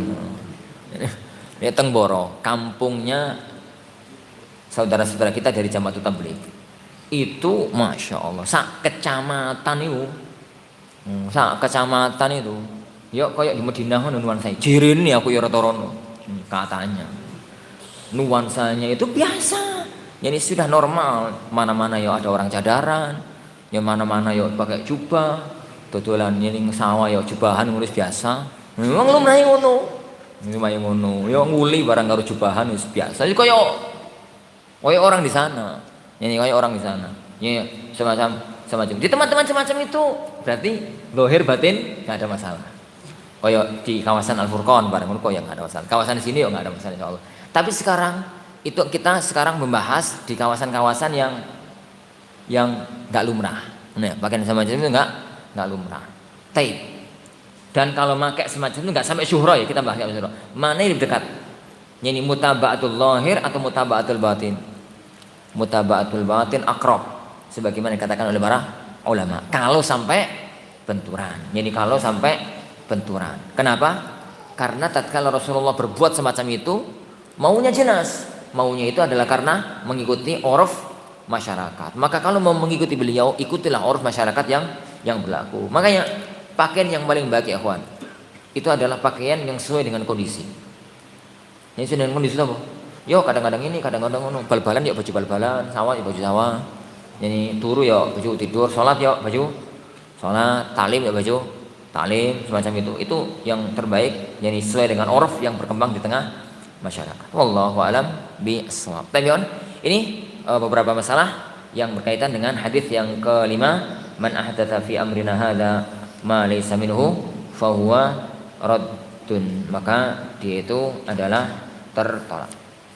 Tapi ada masalah? Kalau enggak, anda lanjutkan.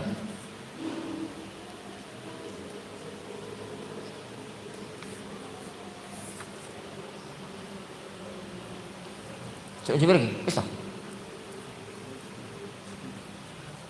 Ciri ini antum istirahat. Ini sampai setengah 11 ya. Tayyib, masih 23 menit. Saya kuat kan? Saya kuat. Kita bahas hadis yang ada di hadapan kita. An Abi Abdillah, dari Abu Abdullah An-Nu'man ibni Bashir, Nu'man ibn Bashir qala, sami'tu Rasulullah, saya mendengar Rasulullah sallallahu alaihi wasallam yaqul, innal halala bayyinun, sesungguhnya perkara yang halal itu gamblang, terwelo, jelas ketok, gamblang. Wa innal harama bayyinun, tadi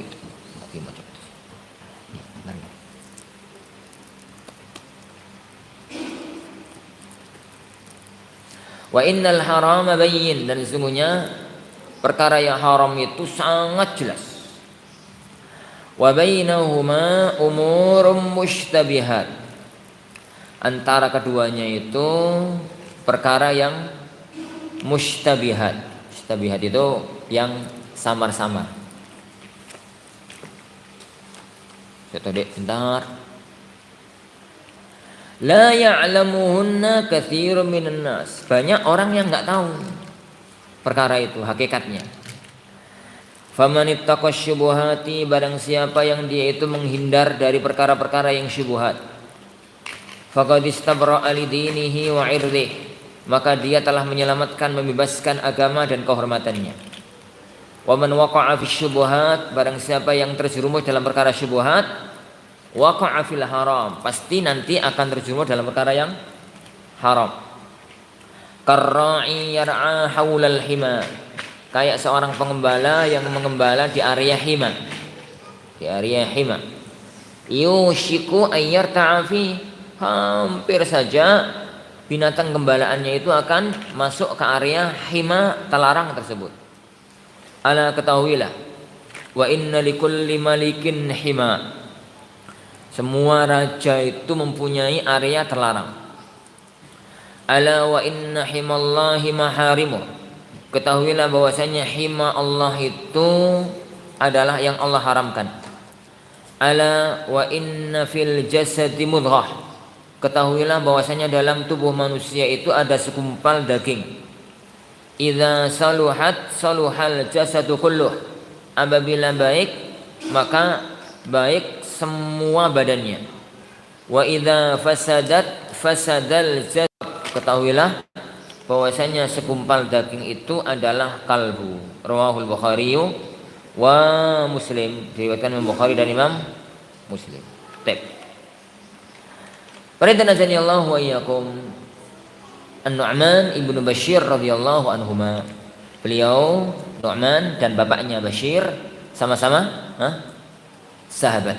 Jadi sama-sama jadi seorang sahabat. Kisah keduanya yang masyhur adalah kisah hadis tentang pemberian hibah antara dari Bashir kepada anaknya Nu'man. Padahal Bashir itu punya dua istri, punya anak dari istri yang pertama, salah satunya adalah Nu'man, punya anak dari istri yang kedua. Nah, inilah terjadi kasus yang masyhur itu yang menunjukkan bahwasanya Nu'man adalah sahabat, Bashir juga seorang sahabat. Kita nggak mau bahas hadis itu. Taib. Hadis ini menjelaskan bahwa hukum agama itu ada 3 jenis. Faraid. Faraid. Koi. Hukum agama itu ada 3 jenis. Jawaban dek. Hukum agama itu ada 3 jenis. Satu yang nampak jelas haramnya, halalnya, afwan. Yang nampak jelas halalnya. Nampak jelas halalnya itu nassan halal atau aslan halal. Ini nampak jelas halalnya itu ya nassan, ada nas dalil tegas halal. Apa contohnya? Hah? Ya unta, kambing, sapi, apa? Kuda. Rasulullah kan makan kuda toh? Kuda, korma, anggur, bur, syair itu halal bayyin nas gitu ya. Nas. Ada yang kedua nas, nah halal bayyin itu enggak nas tapi asal.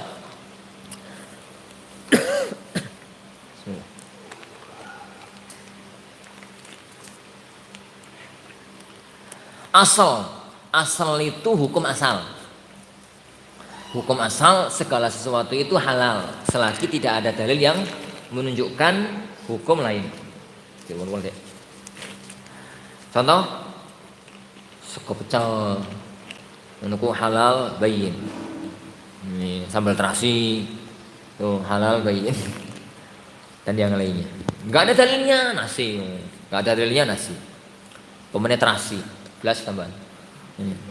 Ya, tapi kan dalil umum walladzi khalaqalakum ma fil ardi jami'a. Yang kedua ya akhwan, ada hukum itu yang haram bayyin.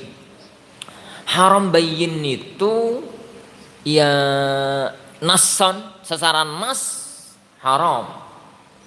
Ya babi.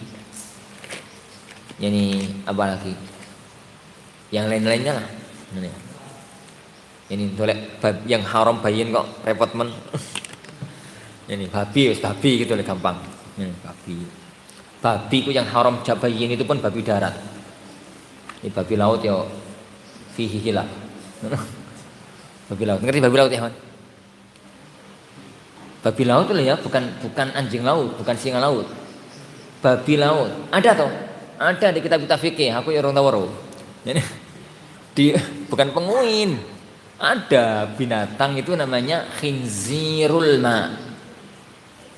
Jadi di kitab-kitab Malikiyah itu banyak menyebut kata khinzirul ma. Karena kayaknya binatang ini banyaknya di laut. Laut mana itu? Laut yang di ujung Afrika itu loh, yang daerah sana itu.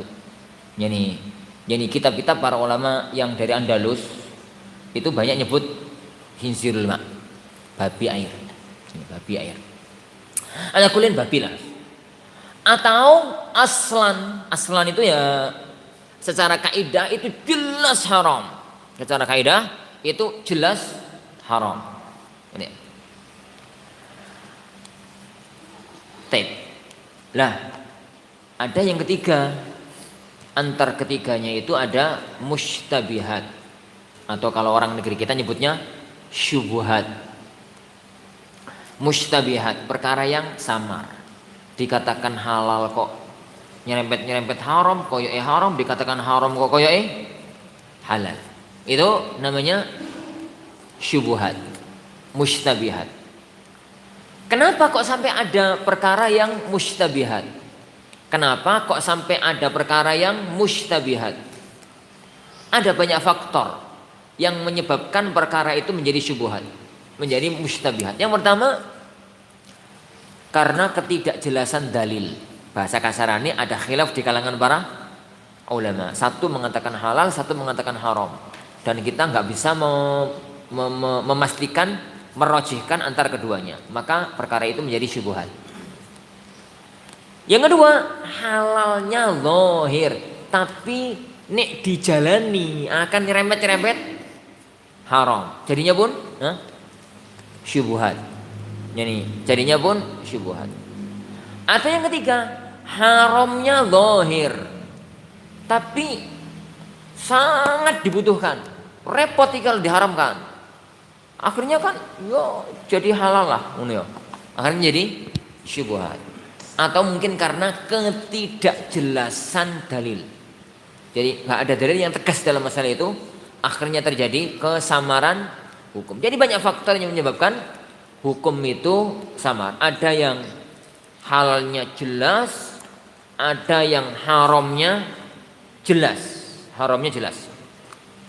Ada yang syubhat. Lah, kata Rasulullah SAW, kalau berhukum, mengambil hukum, itu ambil yang pasti halal. tinggalkan yang pasti haram. Dan perkara syubhat itu tinggalkanlah. Perkara syubhat itu tinggalkanlah. Apa deh?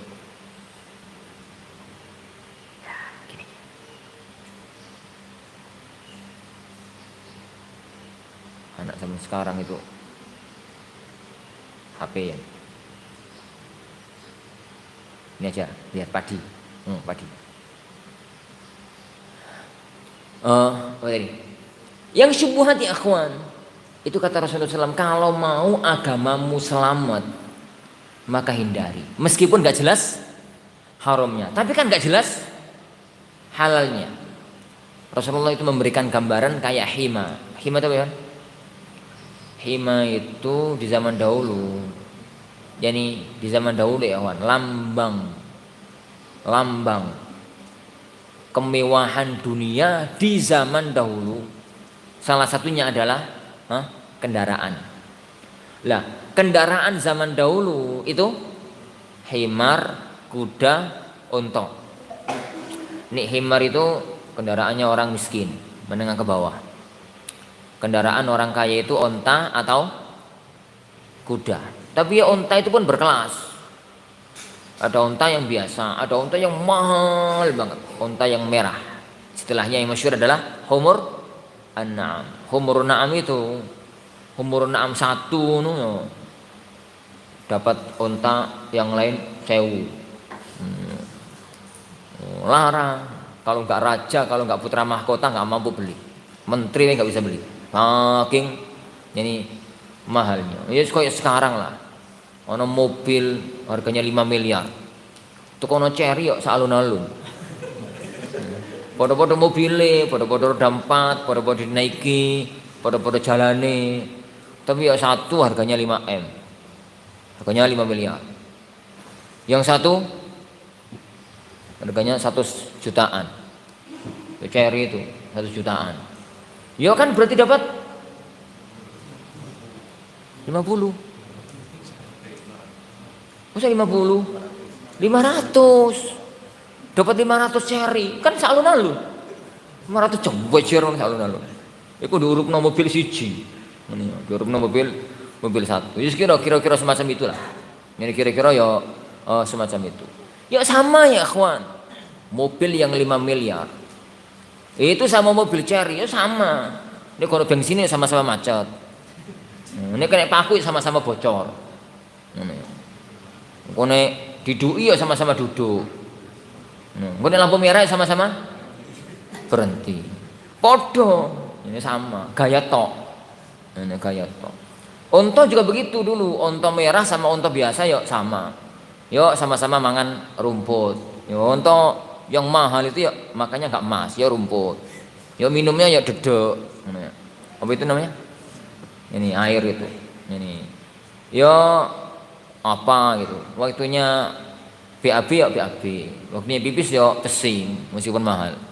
Ya sama, gaya tok gaya hidup. Ini gaya hidup, aksesoris hidup. Ini aksesoris hidup. Ini duit ya apa-apa aksesoris hidup. Ini enggak duit ya jangan. Ini duit kan berarti ya enggak ada masalah tentang utang. Ini orang enggak punya uang itu nuruti gaya itu ya enggak selesai ini. Ini selesai ini. Tapi itu nasani Allah ya aku ngomong apa. Lah, mereka itu kalau binatang-binatang yang semahal itu kemudian rumputnya bareng dengan binatang-binatang yang lain, yo gak level.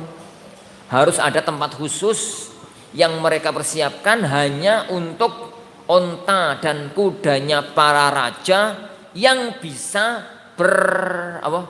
merumput di situ. Yang lainnya kalau masuk pelanggaran. Lah, area itu namanya hima. Area itu namanya hima. Sekarang ini mirip-mirip parkir area VIP. Ini orang mobil cari parkir kono diusir. Ini kenapa? Parkir area VIP. Yo hanya mobil kelas. Ini berkelas, kelasnya lihat-lihat. Ini kelasnya aja ya lihat-lihat. Gitu. Perintah nasani Allahu jadi iyakum. Perintah nasani Allahu iyakum. Itu namanya hima. Lah, perintah nasani Allah iyakum. Rasulullah menggambarkan kalau hima itu ini. Kalau hima itu ini, area ini tuh hima. Kalau kemudian ada orang itu punya kambing, punya sapi, punya onta, dia ngembalakannya itu jauh di sini, jauh. Itu loh, ditinggal turu, bubul itu nggak akan nyampe sini. Ngerti bubul mau tenan? Yo, yo jalan-jalan sampai ke tempat yang lain. Ditinggal makan, nggak akan kemana-mana, muter-muter sana gitu. Tapi coba ngerumputin di sini. Rumputnya itu di sini halal, tapi mepet haram. Jadi mepet haram. Agak marek-marek apa marek-marek didik kok. Marek-marek lagi nggak apa-apa. Lama-lama masuk tanpa terasa. Makanya Allah Subhanahu wa taala para ikhwah membahasakan jeratan setan itu nggak satu langkah. Rasulullah membahasakan jeratan setan itu khutuwat. Langkah itu berlangkah-langkah. Berlangkah-langkah jauh gitu. Jadi kalau orang sekarang di level 10 mulia, orangnya bagus, akhlaknya mulia, setan itu mentarget dia harus terjerumus ke kubang level 1, bisa jadi level 0, gak punya keutamaan sama sekali. Itu dari angka 10 dijatuhkan ke angka 1. Setan sampai mencret itu lah dia so. Sampai masuk rumah sakit barang setan ini gak iso. Gak mungkin. Setan itu pinter. Ini gak pinter gak jadi setan. Setan itu pinter. Dia itu dari orang yang di level 10 gak digoda untuk jatuh ke level 1. Mustahil. Setan itu ngerti. Dari level 10 papan atas bagaimana caranya agar dia itu bisa turun ke 10 min, 10 level bawah. Kan yang nilai itu ono A plus ono amin loh. Ini ono A plus ono amin. Jadi di level yang tinggi gitu agak turun dikit. Dari sudah lama gitu di 10 bawah nyaman, nyantai, nyampai, merasa nggak ada masalah. Dan nggak ada masalah memang. Turun ke 9 plus. Angka tinggi masihan. Tapi kan sudah turun derajat. Setahun, 2 tahun nyaman di situ. Turun lagi, digoda lagi, turun ke bawahnya. 10 tahun kemudian dia sudah di angka bawah. Tanpa pernah merasa jatuh, karena prosesnya itu turun dikit semacam itu. Dan itulah yang dikhawatirkan oleh Rasulullah. Kamu itu kalau mendekati yang haram, ya begitu itu. Yani karena setan itu khutuwan. Lihatlah ya akhwan, bacalah Talbis Iblisnya Imam Ibnu Jauzi. Talbis Iblisnya Imam Ibnu Jauzi. Kalau keberatan ya mukhtasarnya lah, Muntakon Nafis nya Syekh Ali Hasan. Ini Muntakon Nafis min Talbis Iblis. Kita akan lihat bagaimana setan itu pintar. Jadi nek goda wong alim beda dengan goda wong awam. Jurusnya beda. Nek goda wong alim itu pakai jurus Pancasona. Nek goda wong elek ya pakai jurus kuda-kuda wis apik kan. Cukup. Nek goda orang alim itu jurusnya beda. Alim fikih, alim hadis jurusnya beda. Penyakitnya ulama fikih itu dah. Penyakitnya. Ya, penyakitnya bocah-bocah yang kuliah syariah. Sing penyakitnya orang-orang yang ambil jurusan fikih. Itu kaken bicara taklil. Muter di taklil. Apa meneh kalau sudah ilmu fikihnya level agak tinggi dan dia sudah belajar mantik tambah ruwet rakor-rakor. Karena usul fikih ya akhwan, dan fikih papan atas itu nggak mungkin dipelajari kalau nggak punya mantik. Kalau nggak punya ilmu mantik, itu landasan usul fikih, inilah kalau bahasa kita itu. Kalau sudah masuk pada yani usul fikih yang jelimet-jelimet, itu tambah rakor-karuan. Yang selamat, yang Allah selamatkan.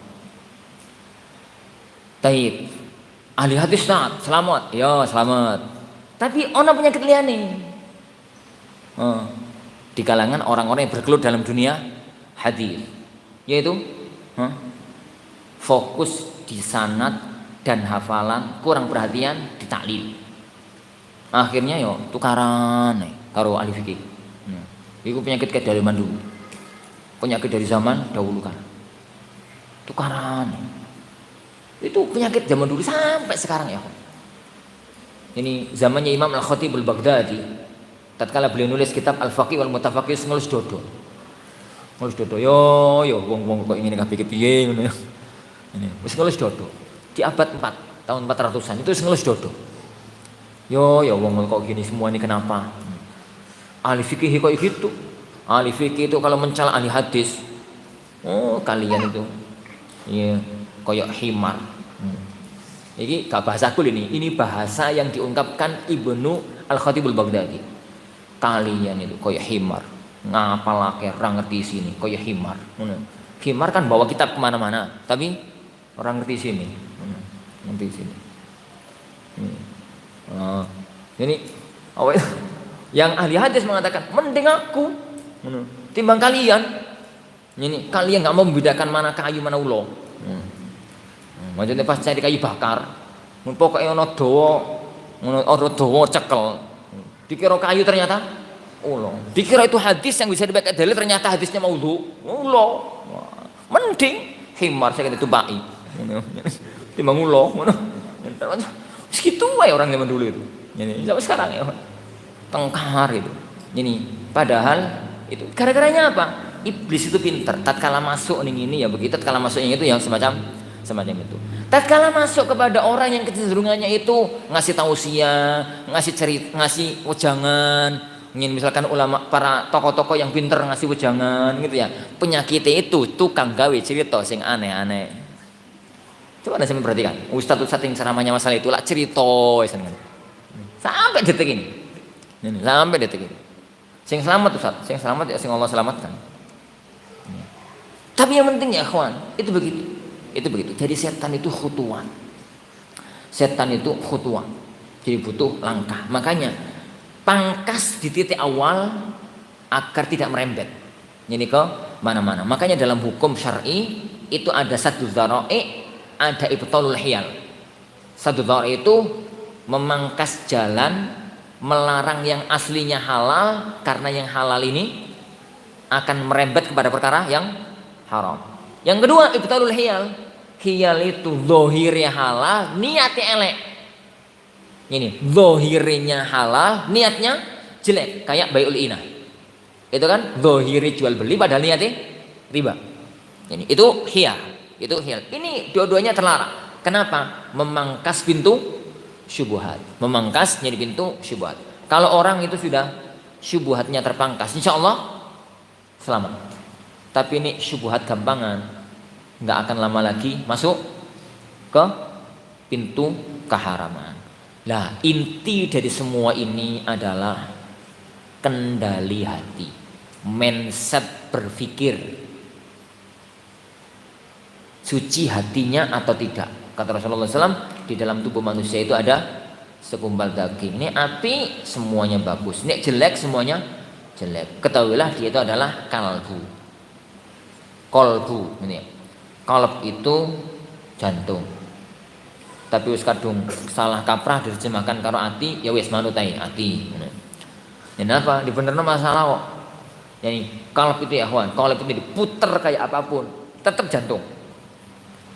Mau pakai pemahaman syar'i, mau pakai pemahaman bahasa, mau pakai pemahaman urf, tetap kolb itu jantung. Kenapa? Pertama, jadi secara bahasa di dalam tubuh kita itu ada satu ini segumpal darah, ada satu segumpal daging. Yang segumpal darah itu kata beliau sallallahu alaihi wasallam, uhillat lana maitatani wa daman. Dihalalkan untuk kita dua darah, dua bangkai. Lah yang dua darah itu apa? Al-kabid, ati. Ati itu darah.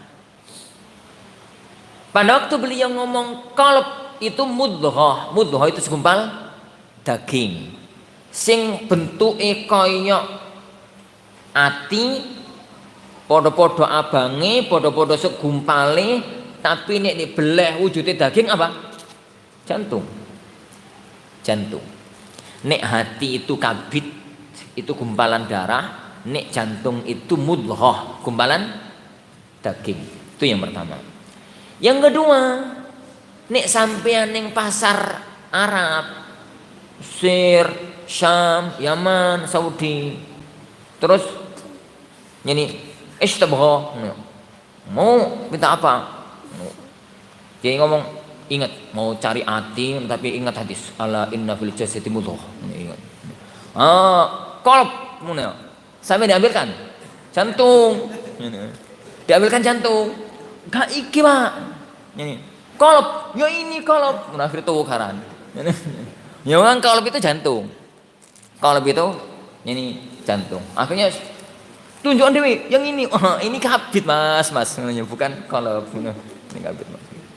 Yang ketiga ya kawan, yang ketiga secara syar'i. Secara penamaan syar'i kata para ulama kita, summiyal qalbu qalban litaqallubihi. Itu yang pertama. Disamakan hati dengan hati, ditamakan hati mana? Qalb dengan qalb itu karena secara maknawi itu sering gonta-ganti, sering bolak-balik. Yang kedua, li'anna mawdhi'ahu maqlub. Karena posisinya dalam tubuh kuali. Posisinya dalam tubuh itu makhluk kuali. Jantung itu bentuknya gimana?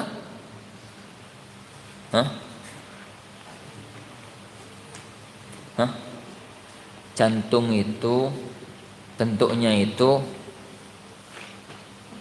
ngerti tuti pisang.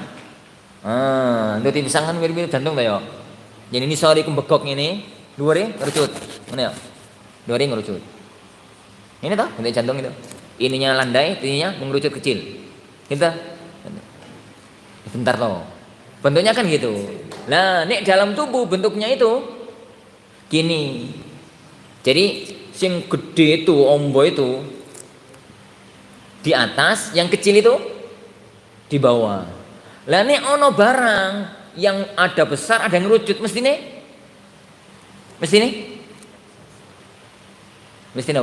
nek ono barang. Apa tau nggih contoh kira potman? No. Ini ono barang ya kawan, ini ngerucut, no. Ini gede. Salah. Nah ini orang kalau ngeletakkan, mosok ini, guling lah. Ngeletakkan ini mesti yang bawah itu yang gede. Tapi kolb itu letaknya dalam tubuh mesti kuali. Sementara rotora ya, melembek lah. Ini mesti kuali. Makanya li'anna mawdhi'ahu maqlub. Yang berikutnya dalam pembahasan syar'inya, karena yang mengendalikan tubuh itu darah, sedangkan yang mengendalikan darah itu jantung.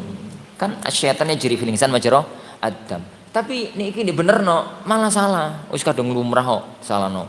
Yo malah salah. Mungkin warna ini. Wallahu alam ya nabi ashab. Jadi hati-hati ya dengan hati, mindset cara kita berpikir, cara kita bersikap. Yani lengkapnya adalah mengenai masalah kajian-kajian tazkiyatun nufus Allah Subhanahu wa taala. Tapi insyaallah ini yang kita pelajari. Kita lanjutkan pertemuan yang berikutnya insyaallah. Fan Ustaz, apa boleh bila pertanyaan saya melenceng dari pembahasan? Apa boleh kok pertanyaan saya sini?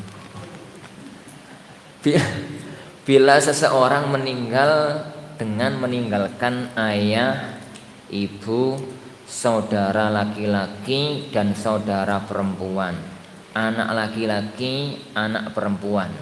VS, kok VS? Seorang meninggal dengan meninggalkan ibu, saudara laki-laki, saudara perempuan, anak perempuan. Apakah keberadaan anak perempuan juga bisa menjadi penghalang bagi saudara laki-laki dan perempuan si mayit untuk mendapatkan warisan? Saudara laki-laki itu laki-laki atau perempuan ya kawan, itu mahjub itu terhalangi, jadi nggak dapat. Jadi dengan beberapa hal. Mahjub itu ada dua, ada mahjubu hirman, ada mahjub nuksan. Jadi mahjubu hirman terhalangi gak oleh belas. Saudara itu terhalangi gak oleh belas kalau ada anak laki-laki atau cucu laki-laki. Dan ada apa? bapak, bapak ya bukan kakek ya, bapak laki-laki, bukan bian bapak laki-laki. Ini udah bapak, itu terhalangi, gak oleh belas. Adapun kalau cuma ada anak perempuan, maka anak perempuan tidak menjadikan saudara, yakni kandung saudara laki-laki, kandung ya, kandung dan seibu dan sebapak nggak mahjub. Dia mendapatkan asobah, sisa dari bagian saudara. Sisa dari bagian saudara. Anda gambarkan sekarang. Kalau dalam ada kasus, pertanyaannya tadi kan masalah saudara dengan anak atau nggak masalah bapak. Jadi dikerucutkan aja.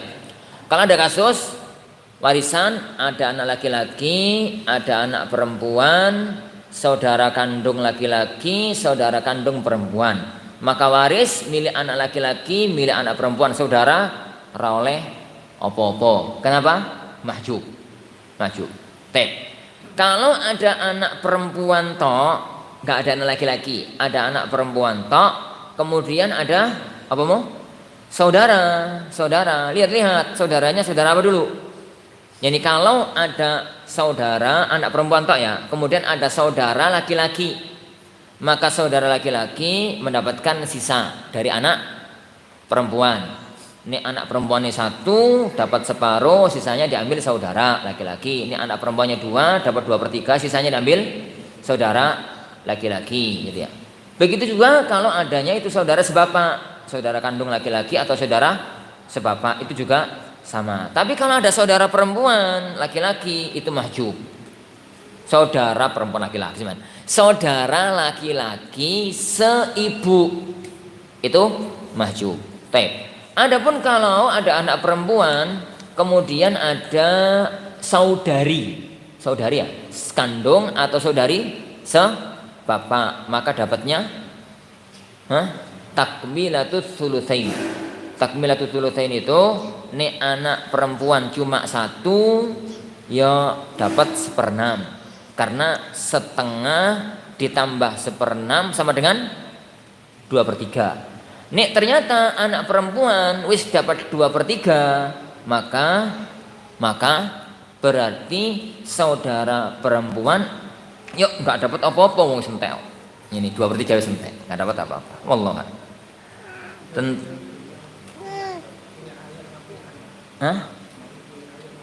Kalau mayit itu punya ayah, pertanyaan ini kan saudara toh? Kok ada VS kok ini kok? Apakah keberadaan anak perempuan juga? Sekarang anak katakan, ada orang meninggal dunia meninggalkan ayah, ibu, saudara laki-laki, saudara perempuan, anak laki-laki, anak perempuan. Saudara laki-laki mahjub, saudara perempuan mahjub, terhalangi nggak dapat apa-apa. Tinggal ayah, ibu, anak laki-laki, anak perempuan. Ayah karena ada anak laki-laki dapat setengah, dapat 1/6. Ibu karena ada anak laki-laki dapat 1/6, sisanya milik anak. Lidzakari mislu hadzil unsayain, milik hadzil unsayain. Dalam kasus yang kedua ada ibu, saudara laki-laki, saudara perempuan, anak perempuan. Anak perempuan dapat separuh. Ibu ada anak perempuan dapat 1/6, sisa milik saudara laki-laki, saudara perempuan. Lidzakari mithlu hadzil unsayain. Jika saudara ini saudara kandung ya, saudara kandung atau saudara sebapak. Tentang hewan kurban, apakah banteng juga termasuk digolongkan dengan sapi? Sejak kapan ada orang pengen membeleh banteng? Banteng itu bahasa Arabnya as-saur al-wahshi, al-bakar al-wahshi. Ini betina, ini jantan, as-saur al-wahshi. Jadi apa ya? Sapi liar. Sapi liar. Sapi liar itu bukan sapi. Itu binatang lain. Nabi namanya sapi liar, ya, karena bukan itu. Jadi yang kedua, yang dikorbankan itu adalah bahimatul an'am. Bahimatul an'am itu binatang ternak. Sejak kapan orang ternak banteng? Lu saat barangkali suatu ketika, nih suatu ketika nanti ada orang nernak banteng, tetap banteng itu bukan binatang ternak. Koyok ya kawan. Jadi binatang liar tetap liar meskipun diternak. Binatang yani jina tetap jina meskipun diculno di tengah hutan. Jadi nakul hukumnya ya hukum fikihnya. Jadi kita katakan ya kawan fitan azani Allahu yani wa iyyakum. Contoh himar. Ada istilah himar ahli, ada istilah himar wahsy. Himar ahli itu himar kampung, himar jina. Himar wahsy itu himar liar, himar hutan, himar liar. Ya memang himar itu nggak lumrah dipelihara orang, lumrah memang hidup di tengah-tengah hutan. Salah satu jenisnya adalah zebra, salah satu jenisnya. Lah, jika suatu ketika nanti zebra itu diternak orang, tetap namanya himar wahsy. Ya koyo orang hutan sama orang kampung ngono lho. Ini orang hutan suatu ketika itu diternak orang, ya tetap namanya orang hutan, gak wong kampung. Ini. Oh suatu ketika ono ternak orang hutan. Jadi ono proyek, jadi supply orang hutan untuk kebun binatang seluruh dunia. Ini. Nah kemudian ternak, jadi ngangkepi orang hutan di tengah hutan, kemudian diternak. Nyimbup sih sarina ternak.